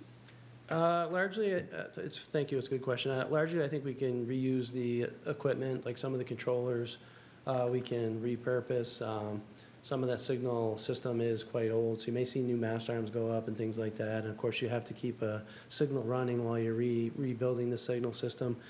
So you might see some equipment's change, but certainly, the recent AI equipment we put in for the fire preemption system, which has proven to be an excellent addition, all that's brand new hardware that can go from one cabinet to another cabinet if there is another cabinet, or stay in the same cabinet to continue to function to serve the corridor. I only asked that because of all the issues we had with the cabinet at the Pennachuck. Yeah, we have some old signal hardware in the city. Yeah, we did. Yeah. All right, questions, Alderman Senate? Thank you, Mr. Chairman. So you had said, you had called out specifically Amherst Street and a portion of the East Hall Street corridor, is that correct? And you had actually indicated specifically not DW Highway. Was I hearing that correctly? You did hear that correctly. When we put this grant application in, as we had put cameras at all the intersection of DW Highway, as we had a plan to retime the corridor through some traffic mitigation funding from the casino and other projects on the corridor, we saw the rest of the city network as the priority. So, but it does cover the rest of the network. The city has 93 signals, of course, a number of them are DW Highway, but we have a much broader network than just DW Highway. So we thought it might be appropriate time to focus on some of those other areas, especially Amherst Street, which is, a very busy corridor, and, travelers can greatly benefit from a coordinated travel through that corridor. Every day. If I could just follow up why I'm asking, just because I really don't have any issue with doing this, because I think everybody has their own specific intersections throughout the city where they'd like the light timing to be a little bit better, but unfortunately, I have found myself over the past couple of weeks sitting for what feels like hours on end at that southbound left turn off of DW Highway onto Adventure Way. That left turn light is not working the way it should, and you can see that anytime you go down DW Highway and see it backed up past the Pizza Hut, past the apartments up there, and even further. So if you could take a couple bucks out of this, should you get approved, and maybe take a look at that one, I know more than just myself would be greatly appreciative, but that's all I've got here. Any other questions? Alderman Wiltshire, you're on the committee. I don't really have a question, I just want, I live right off of Amherst Street, and I work on Amherst Street, so thank you. Please coordinate those lights. Alderman Jettie? Yeah, so could you, you mentioned Amherst Street and other corridors. Could you list all of the corridors that are going to be affected by this? So we wrote the grant description pretty as general as we could. We have to go, with similar to other projects, we need to get in a design phase to see what we need exactly here and there and everywhere, right? But the corridors we had in mind with the grant was the Amherst Street corridor, East Hall Street corridor, West Hall Street, Canal Street, Main Street as well. We've made some recent improvements, but Main Street's included in that as well. So those are the ones that come to mind. Not trying to exclude any. If I missed any, let me know. And but again, I think it was intended to be everything available to touch every corridor other than DW Highway. Okay, Alderman thank you. Clements? Yes, I have a question. Are the signals that are right off the turnpike or like on the bridges that cross the turnpike, are those city and would they be included, or is that the state? That's an excellent question. So those are owned by the state, but we have a cooperative agreement with the state that we manage the timings. So when there's equipment failure, a knockdown, like we had one of the mast arms over there near Exit 5 got knocked down, the state comes out and addresses that issue. But we manage the timings through a cooperative agreement, as I noted. They recently have put cameras up at Exit 5, or in the process of that.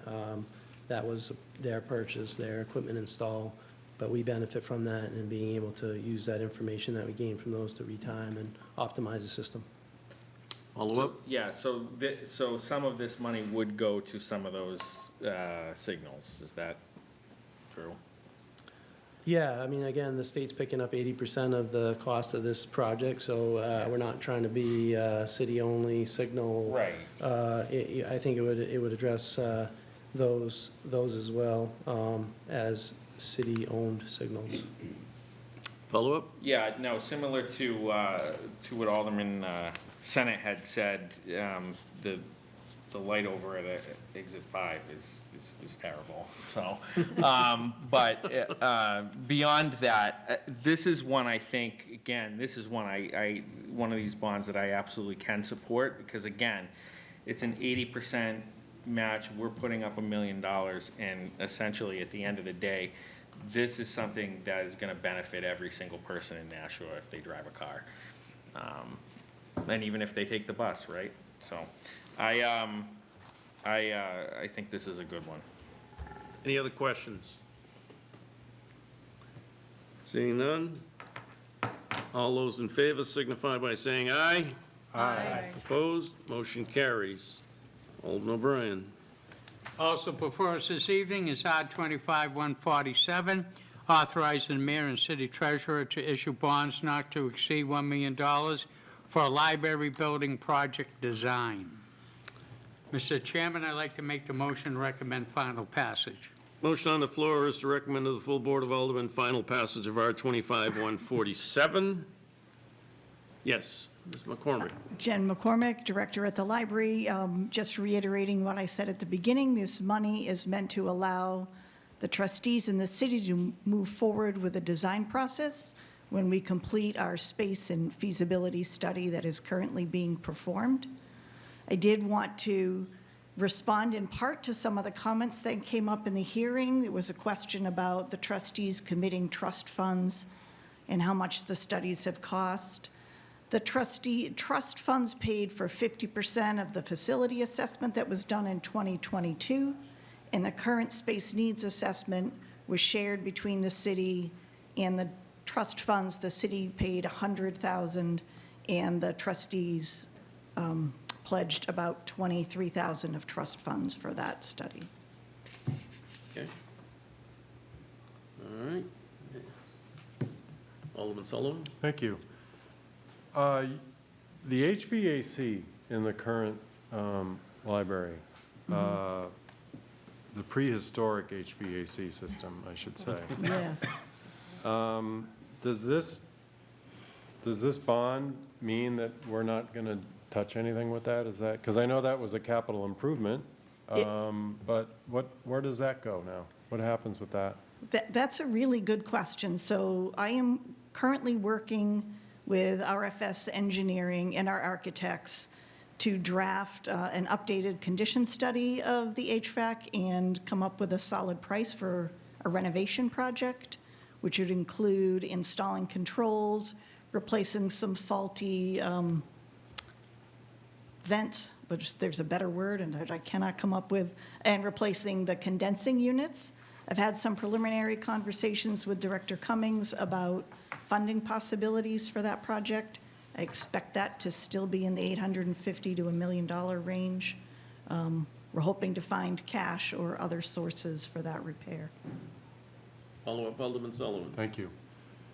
So you're doing the facility study now, and the $1 million, is that just an estimate on numbers you've heard on design service based on whatever the space study comes back with? Yes, that's correct. So that's based on estimates from our architect design lab earlier in this process. Just one more? Sure. Thanks. Do you have an idea of where we are today in 2025 to a new library? What that timeline might look like? Are we 10 years away? Are we How about maybe, a year and a half? a year and a half? No, I'm being facetious. I think realistically, the design process and identifying funding, and I know the trustees are committed to pursuing outside funding if that's possible. I don't see anything happening any sooner than a 5 to 7 year timeframe. I know there's been some conversation about a possibility of a public-private partnership. Talked to the Economic Development Director about that a bit. So that's both an exciting possibility, but an added complication. So I hope that answers your question. Yeah, I don't sure. really know, but Yeah. that's the preferred timeframe. Okay. Alderman Senate? Thank you, Mr. Chairman. Sort of off that same notion, and you may have tipped your hat a little towards an answer to my question in addressing that. I'm back on the old document of the committee to be named, and I see that we had contemplated in fiscal '27 $3 million for masonry and window repairs at the library. I'm not an architect, I'm not a civil engineer, but it would seem to me that if we were contemplating a full revision of the library, it might behoove us to tighten up the envelope first. And I know the envelope of that building is, well, it could be better. Are we, but at the same time, the topic of a new library had just come up in the previous line of discussion. So are we kind of past that point? Are we moving on from replacing the archaic HVAC and tightening up the envelope of the existing building? And is that why we're moving towards this 1 million now in fiscal '26 versus 3 to tighten up that envelope? I could be wrong, but this is for the preliminary architectural estimates of what can or should be done to the library. I'm aware. And if they just said that the worst case that, we shouldn't do anything in the library, we should build a new one, that's one option. Or they would probably get in and say, this is what we need to do to the windows, in which case that would be a different element than what we're talking about tonight. But it's much like the assessments we were doing, the fire department did on the fire stations, much like the assessment the school department's doing in all those schools, is, okay, what's wrong with the building, and what should we do to fix it? Because this money doesn't take the drawings through construction. It takes them into the options. And the architect will determine, these are the things you can do, and then the decision would have to be made which direction they want to go in. Right, and I understand that. I was under the impression, and I believe prior to sitting in this seat, I sat in those seats and I listened to a presentation that was the results of essentially the study of what's wrong with this building. So my question isn't so much what do we need to do, is it, are we moving past the contemplation of what was sort of preliminarily determined that we do need to do towards something bigger and better? Yes, Director Cummings? If I may, Mr. Chairman, I think to answer the question simply, no, we're not moving past anything yet. We don't have enough information yet to actually answer some of these questions.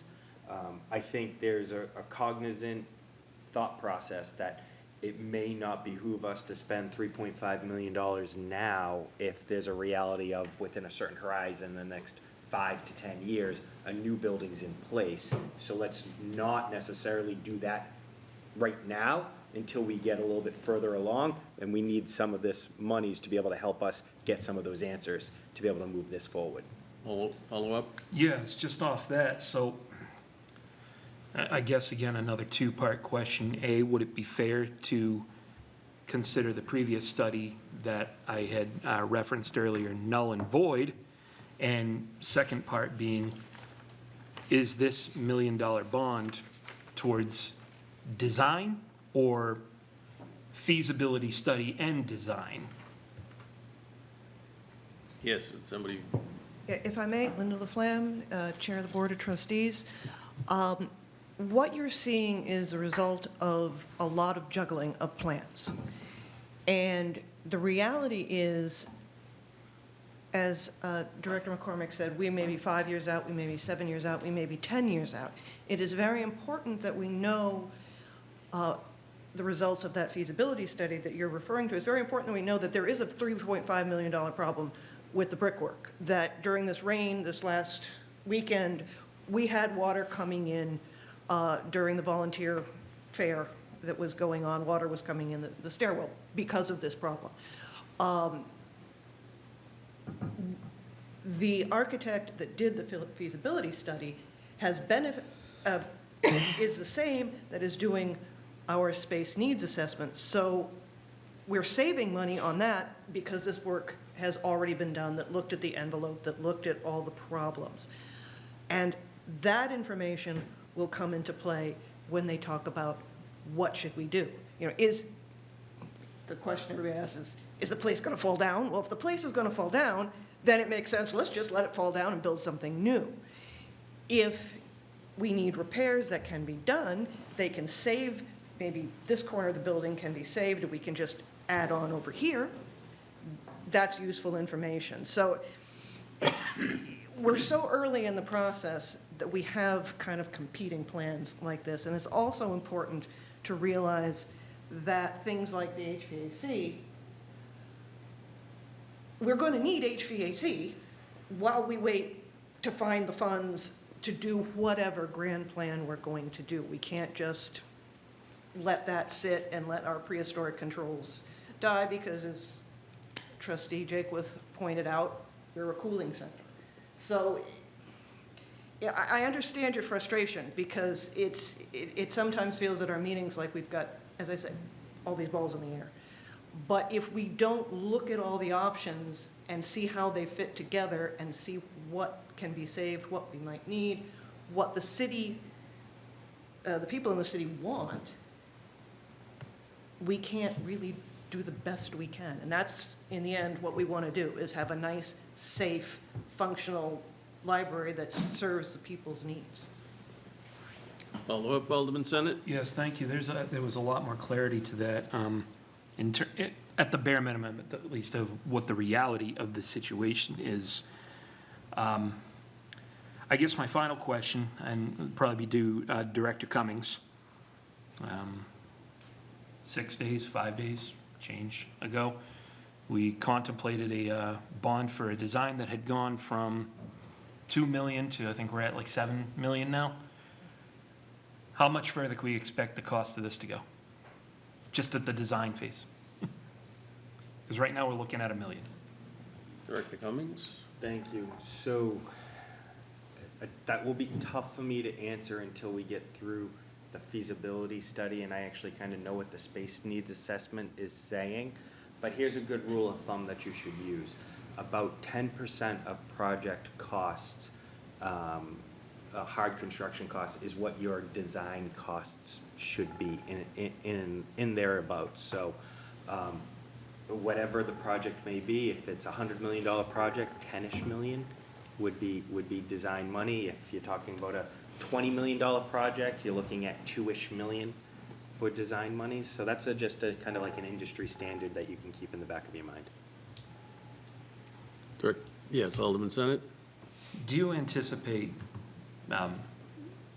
given the trustees' comments about all these balls in the air right now, that we're juggling all these different plans and studies that have gone in different avenues over the years, does this $1 million get us any closer to getting things on the ground and actually pinning stuff down? Because, you know, it's a really frustrating spot to be in when you want to contemplate fiscal responsibility against the needs of a city of the size of Nashua having an adequate and sustainable library. Because, I mean, I'm not the only person in the room that probably spent a grand majority of my childhood at the library, because at the time there was nothing else to do in the city. So, you know, I want that for the next generation of kids that are going to be growing up in Nashua and for everybody that has that needs. But I don't think that by juggling multiple plans, we're doing anybody, whether it's the trustees or the library staff or the folks that use the library, any sort of favors. So are we closer? Is it within sight? Director Cummings?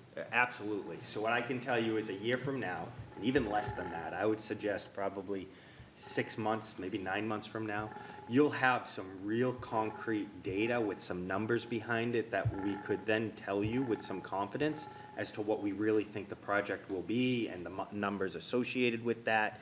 And that would then start to, we'd still have some design left to do after this $1 million, but it would put you on a trajectory to start hard construction and a finance plan that could be justified to back it up, whether that is additional municipal resources, whether it's a public-private partnership.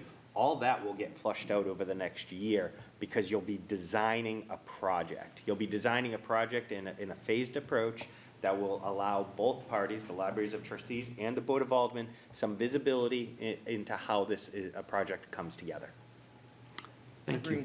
Alderman Clements? Yeah, and Director Cummings, thank you for that. Here's my question on that, though.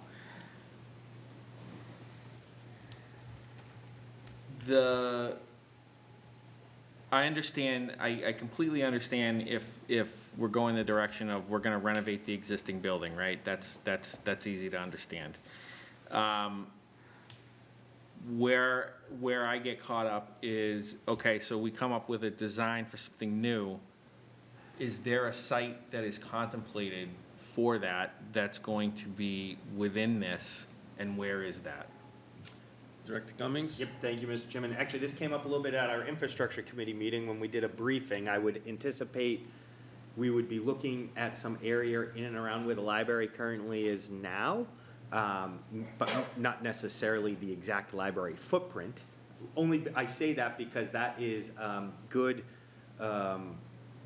visibility to the river that might be advantageous for a private sector developer to want to look at developing. You could set back off of the river a little bit and still be able to achieve the goal of redeveloping, getting potentially a new library with maybe a more efficient building envelope. And so therefore, instead of an operational cost of a 60,000 square foot building, maybe it's an operational cost of a 50,000 square foot building, or whatever it may be.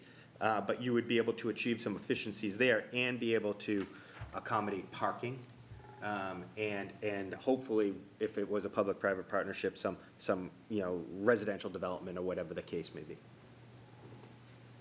Alderman Clemmons? Yeah, follow-up. In that contemplation, though, we're not talking about building over the $3 million library plaza, are we? That we just spent money on or spending money on?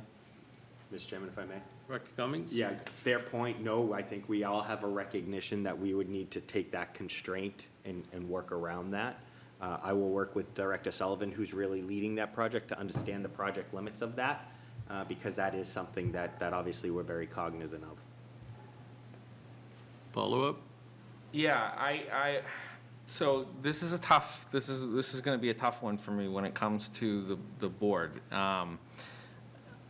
I feel more comfortable having listened to what Director Cummings has to say and listening to the chairman and the director this evening. I feel more comfortable than I did when I walked in here.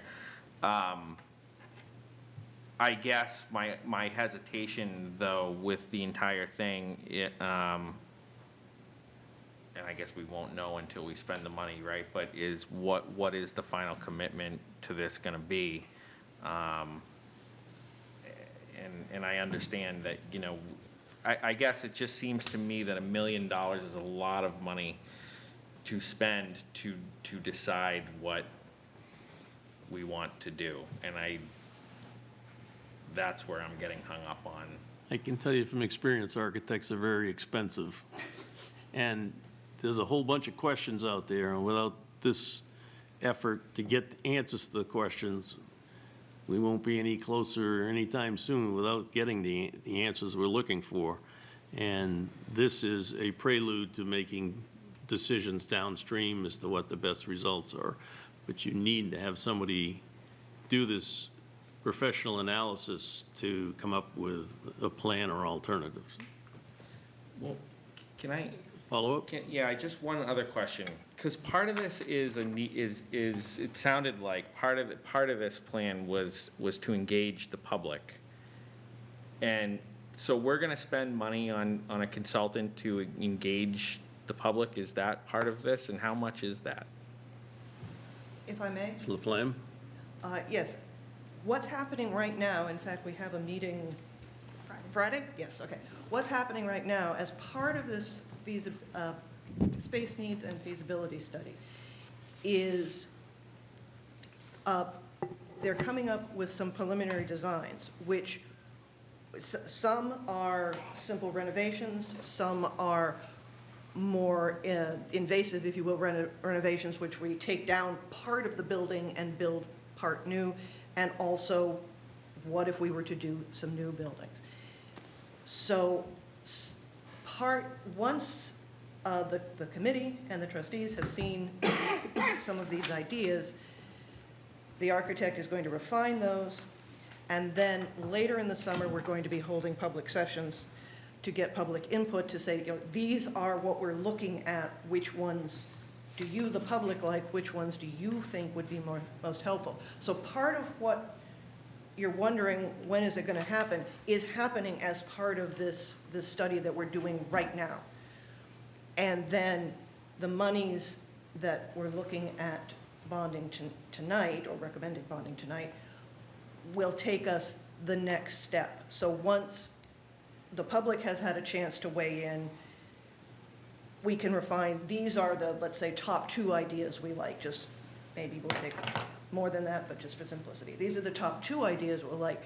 And then we can start looking at actual costing it out, an actual more specific design, and we can have a better sense of what those 2 options would be going forward, and then we can make those fiscal decisions. Is that? So follow up? Yeah, so this $1 million is contemplated to come up with specs, essentially, for the 2 designs that are chosen by the public, essentially, this summer. Is that fair?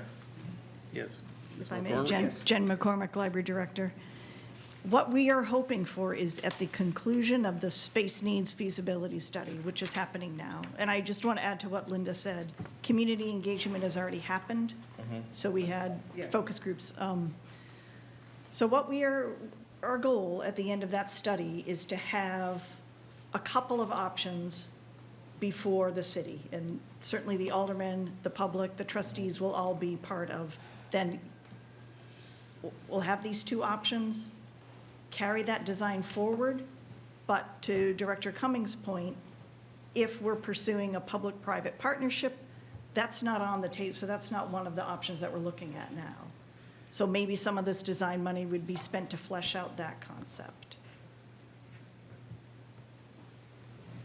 But I feel like I'm missing answering your question. No, you're not. If I could, you're not misanswering it, but I don't see, can you tell me exactly when we start spending this $1 million and what it gets us? We start spending that $1 million, I would guess, around August or September, because the current study's scheduled to conclude in mid-July. Okay. What that gets us is services from an architect towards schematic design of the preferred option of the city. Some of that money might be spent further developing two options, but the ultimate goal is getting through schematic design for either a new or renovated library building. Okay. And if I may, Mr. Chairman? Director Cummings. And it will be around that time that we will actually cost it. And we'll be able to actually have some cost estimates around the schematic design. And then we can talk about the direction that folks want to go. After we spend this money, though. Correct. Yeah, Okay. so there is, Yes. as part of the feasibility study, Harvey Construction is working on pricing, so there will be some, Order of magnitude. order Yeah. of magnitude Sometimes we figures. refer to it as swag. Yeah. Yeah, it's not. So not the I wouldn't actual say cost, swag. but some, like that little bit of information of one of these is twice as expensive as the other. Okay. It's an educated Thank guess, you. not a wild ass guess. Yes, Alderman Senate. Just so I understand correctly, so the feasibility study, space needs study, recommendations for what, before we start CADing this out, Correct. that's in process right now, Right. Yep, not contemplated in this $1 million. that's correct. That money has already been identified. All right, and so the $1 million goes when we, I know we don't do it this way anymore, but pencil to paper. We go to Right. the drafting board. and- Right. It's the next phase. Okay, thank you. Alderman Jettie. Thank you. So, when I hear that, one of the, among the possibilities is the, building of a new library, changing the library site, I'm concerned, does it make sense to go ahead with the Library Plaza project when, the purpose of the Library Plaza, one of the purposes is to, kind of unite that or ameliorate that space between Court Street and the library. And if the library's not going to be there, when you're done with this project, does that affect the plaza? Or, the library might be where the plaza is, does it make sense to move ahead with that? Director Cummings, you want to? If I may, I'll take a stab at it, and then I'll let Director Cummings. So currently, there is no concept being considered that would move the library from where it is now, or the parking lot, or I guess we could replace the Court Street Theater building. So the library will stay on the block where it is. I'll let Linda speak to this, but I feel the trustees are committed and the city is committed to keeping that plaza a beautiful downtown public green space closely associated with the library, still adjacent to the Court Street Theater building, which is very heavily used. The monies for that plaza are earmarked for that plaza. They can't be used elsewhere, and they do have an expiration date. The congressionally directed spending, if it arrives, or if it is authorized, does need to be spent within, I think, 10 years. Director Sullivan can answer that better. So I feel confident the plaza is the right move. The plaza project also corrects a number of pretty terrible conditions, trip hazards, lack of compatibility, accessibility. And part of what Linda described with water coming in the building is because the plaza has heaved. So instead of rain going down a storm drain, it builds up against the side of the building and pours down into our stairwell. It can't wait. We can't not do the plaza any more than we can't not do the HVAC. They've become emergencies that put library users and the city at risk, in my opinion. Okay, thank you. So, Mr. Chairman, just to add on to that, I think there's a lot of area in that neighborhood, and really you're just going to be shifting it from one site to the other. But I think the Library Plaza project will still complement the library as well as all the other abutters, and it could potentially even be enhanced with a public-private partnership. It would complement what happens in that area. All set. Any additional questions? So the motion on the floor is, just to reiterate, is R 25-147, authorizing the mayor and the city treasurer to issue bonds not to exceed $1 million for library building project design. All those in favor signify by saying aye. Aye. Opposed? Motion carries. Alderman O'Brien. Yes. The last item for the evening is R-25-152, authorizing the mayor and city treasurer to issue bonds not to exceed $3 million for home and stadium improvements. Mr. Chairman, I'd like to make the motion to recommend final passage. Motion on the floor is to recommend to the full Board of Aldermen final passage of R-25-152. Brian? Alderman Dow. Good evening, Superintendent Brian Conant, Superintendent of the Parks Department, Brian Conant. I think I gave a pretty good detailed overview when I first got up here. I'd be happy to answer any questions that you might have come up with. Any additional questions? Alderman Sullivan. Thank you.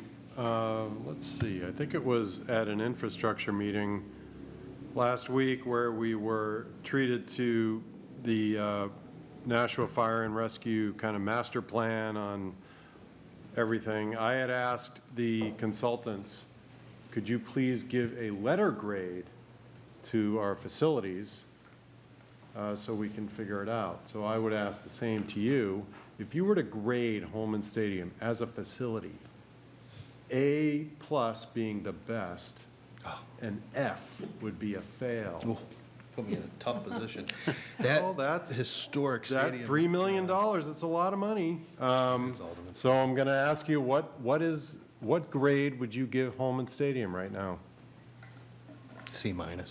C-. When I went to school, that was below average.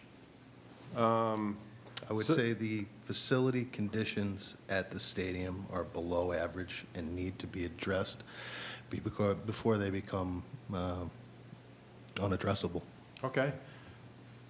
So if this bond resolution moves forward, and we spend $3 million on the list of items that you put out there, what do you think that gets our grade average to after we spend that money and make those improvements? I would say, were we just talking about the $3 million? Yep. C+. Okay, that's fair. Because, just to follow up, just a Follow up. comment, a lot of the things that you mentioned, the public won't see. You're right, Alderman Sullivan.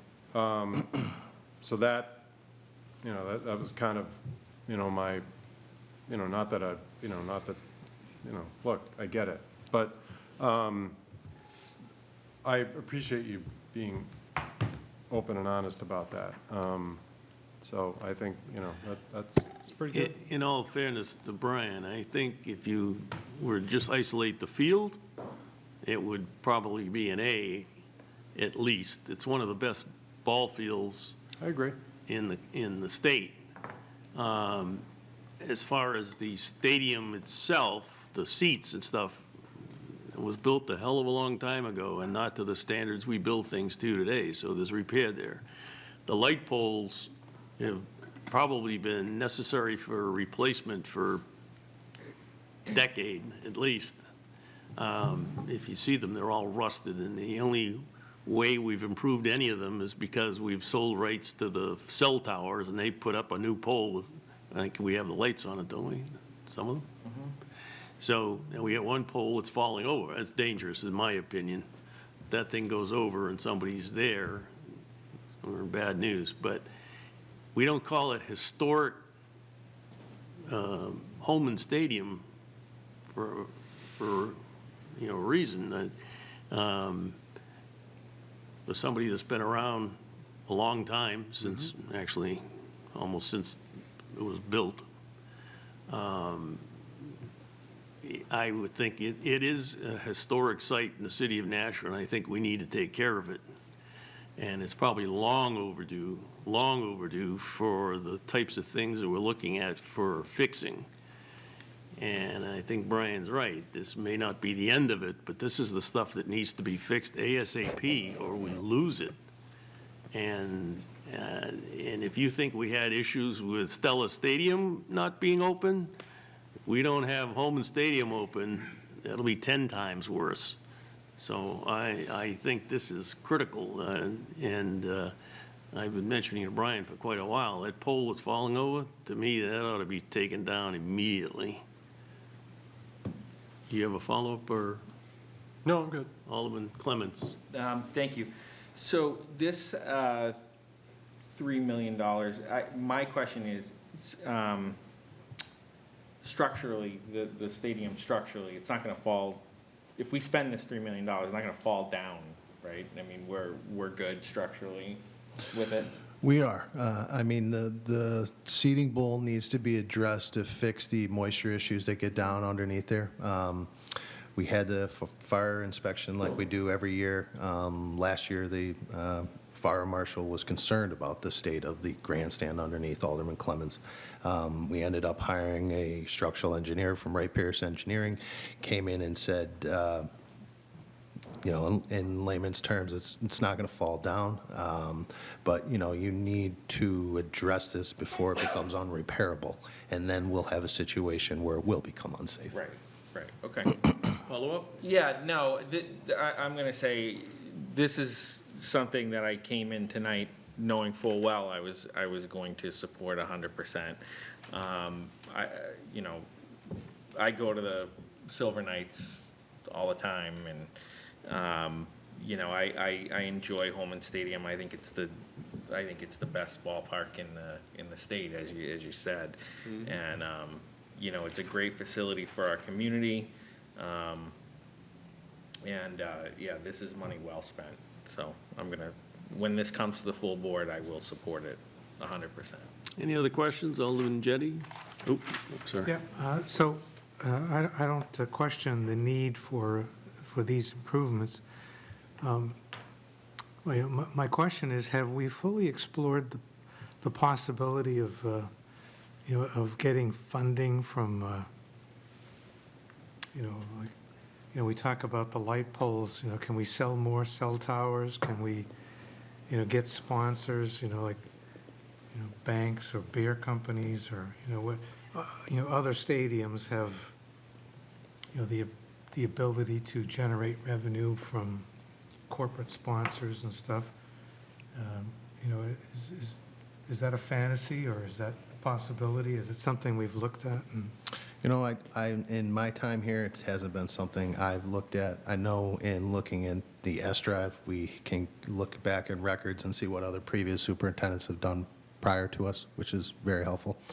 The previous superintendent did submit a grant to, I believe, Senator Shaheen, and it didn't go anywhere because the problems still are there, Alderman Jettie. Maybe there are other avenues that we could look down. I don't know how successful we would be. I don't know if we would find the funding in a timely enough manner. The past 2 years, we have just got our general assembly permit by the skin of our teeth. That is the condition that facility is in currently. So I think the time to act is now. All set? Follow-up? Yeah, I don't question that the time to act is now. It's just, I was there,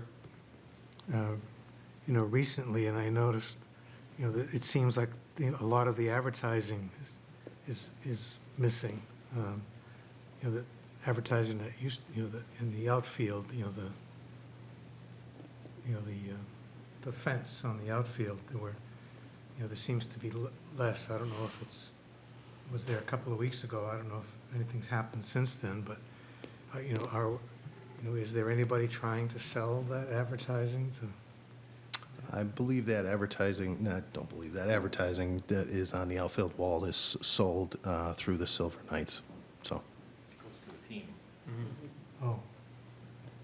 Okay. Keep that in Thank you. mind when the school department comes in and wants to put advertising at Stella's to offset the cost of the field. Alderman Wiltshire. Thank you.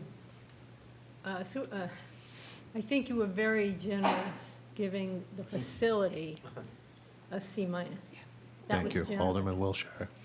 The stadium does mean a lot to me, so. And I love that Holman in mind. Stadium. I mean, I grew up there, and it means a lot. You could use probably 10 times that amount of money to fix Holman Stadium. This money doesn't address any of the restrooms or any of that, no? No, the restrooms are not ADA compliant. Yeah. Okay, so I would give it a D right now. Not the field. The field is Glad you're beautiful. not my teacher. But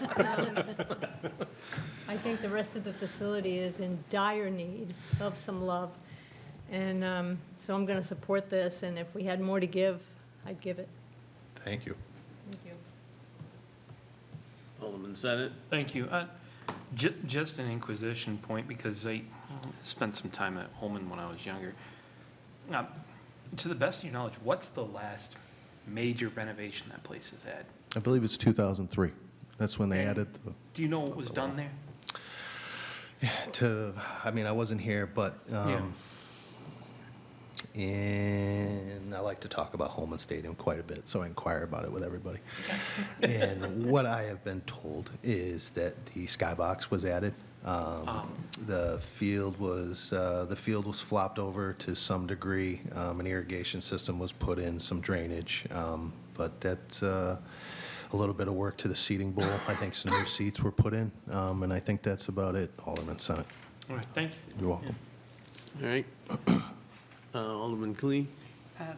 Thank you, Mr. Chairman.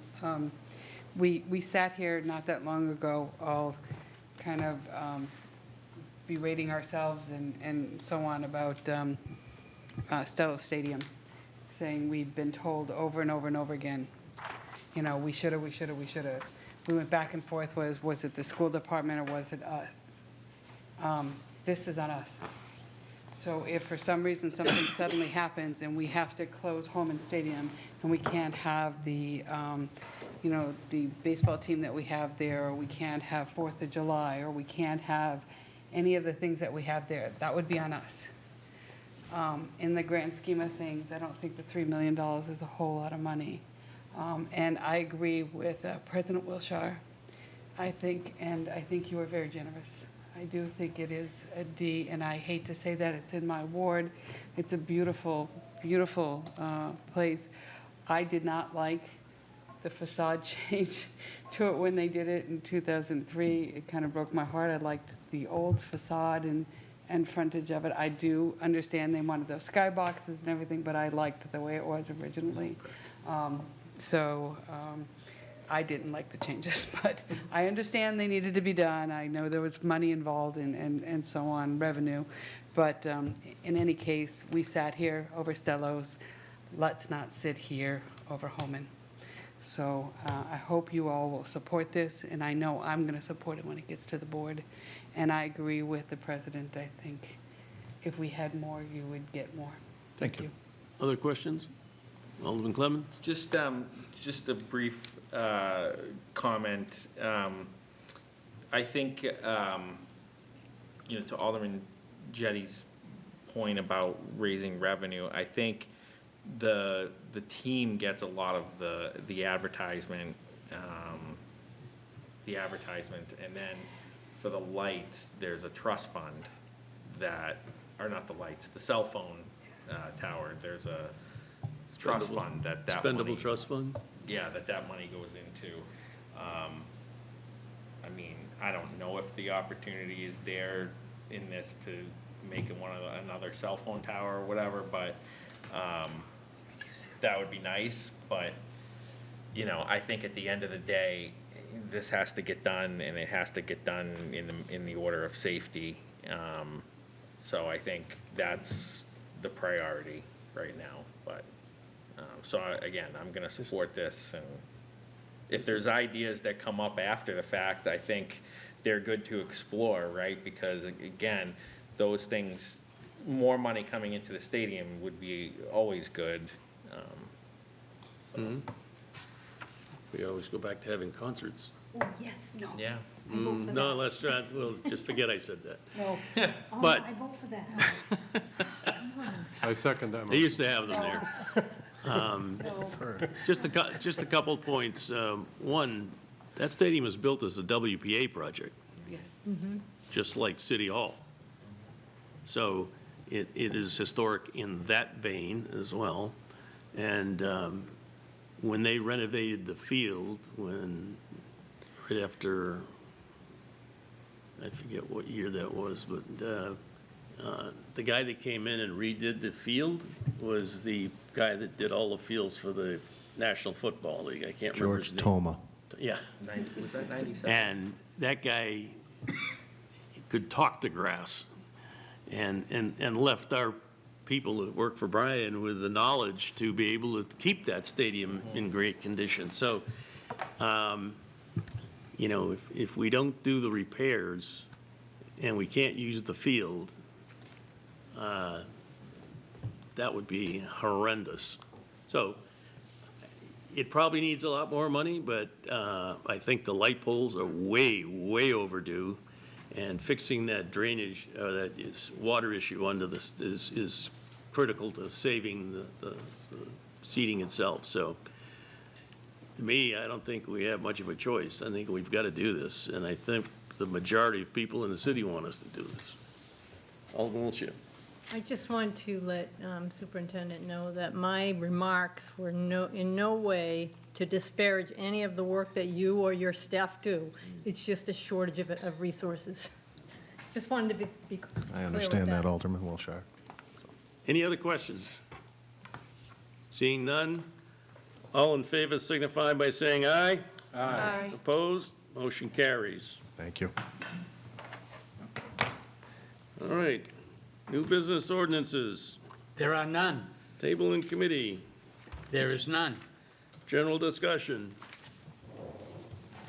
Seeing none. Well, Mr. Chairman, I just want to revisit my comments that I made earlier this evening. Again, Tim Cummings, Director of Administrative Services. Again, I just wanted to correct for the record any misstep that I made at the previous meeting regarding R-25-151. The intention would be is to re-refer it back to committee, seek a new public hearing. Because, more than anything else, is because, you know, I recognize that we could probably reduce that bond authorization down to by about $1 million. We wouldn't be purchasing some things that we may purchase earlier, but I did want to bring this back up in case there was any questions that anyone may have had from the previous meeting, so I could answer those. So we can have questions, but 151's already been referred to the full board, so kick it back to this committee. This committee can't kick it back to itself when it's already gone to full board, so it'd have to be kicked back at the full board. So, and I'm sure at that time you'll also explain, you know, when it comes up. And Yeah, happy to. as I explained, I have no problem doing what you want to do, but we're going to do it in the right way. I will work with Donna to have that in order. Anybody have any questions for Director Cummings? No? All right, thank you. All right. Let's see, public comment? No, there's nobody here. Motion, remarks by Alderman? All right, none. Alderman O'Brien, your favorite motion. Yes, it is. I would like to make the motion to adjourn. Motion on the floor is to adjourn. All in favor signify by saying aye. Aye. Opposed? Motion carries at 9:29. We are adjourned. And the Red Sox in the 8th.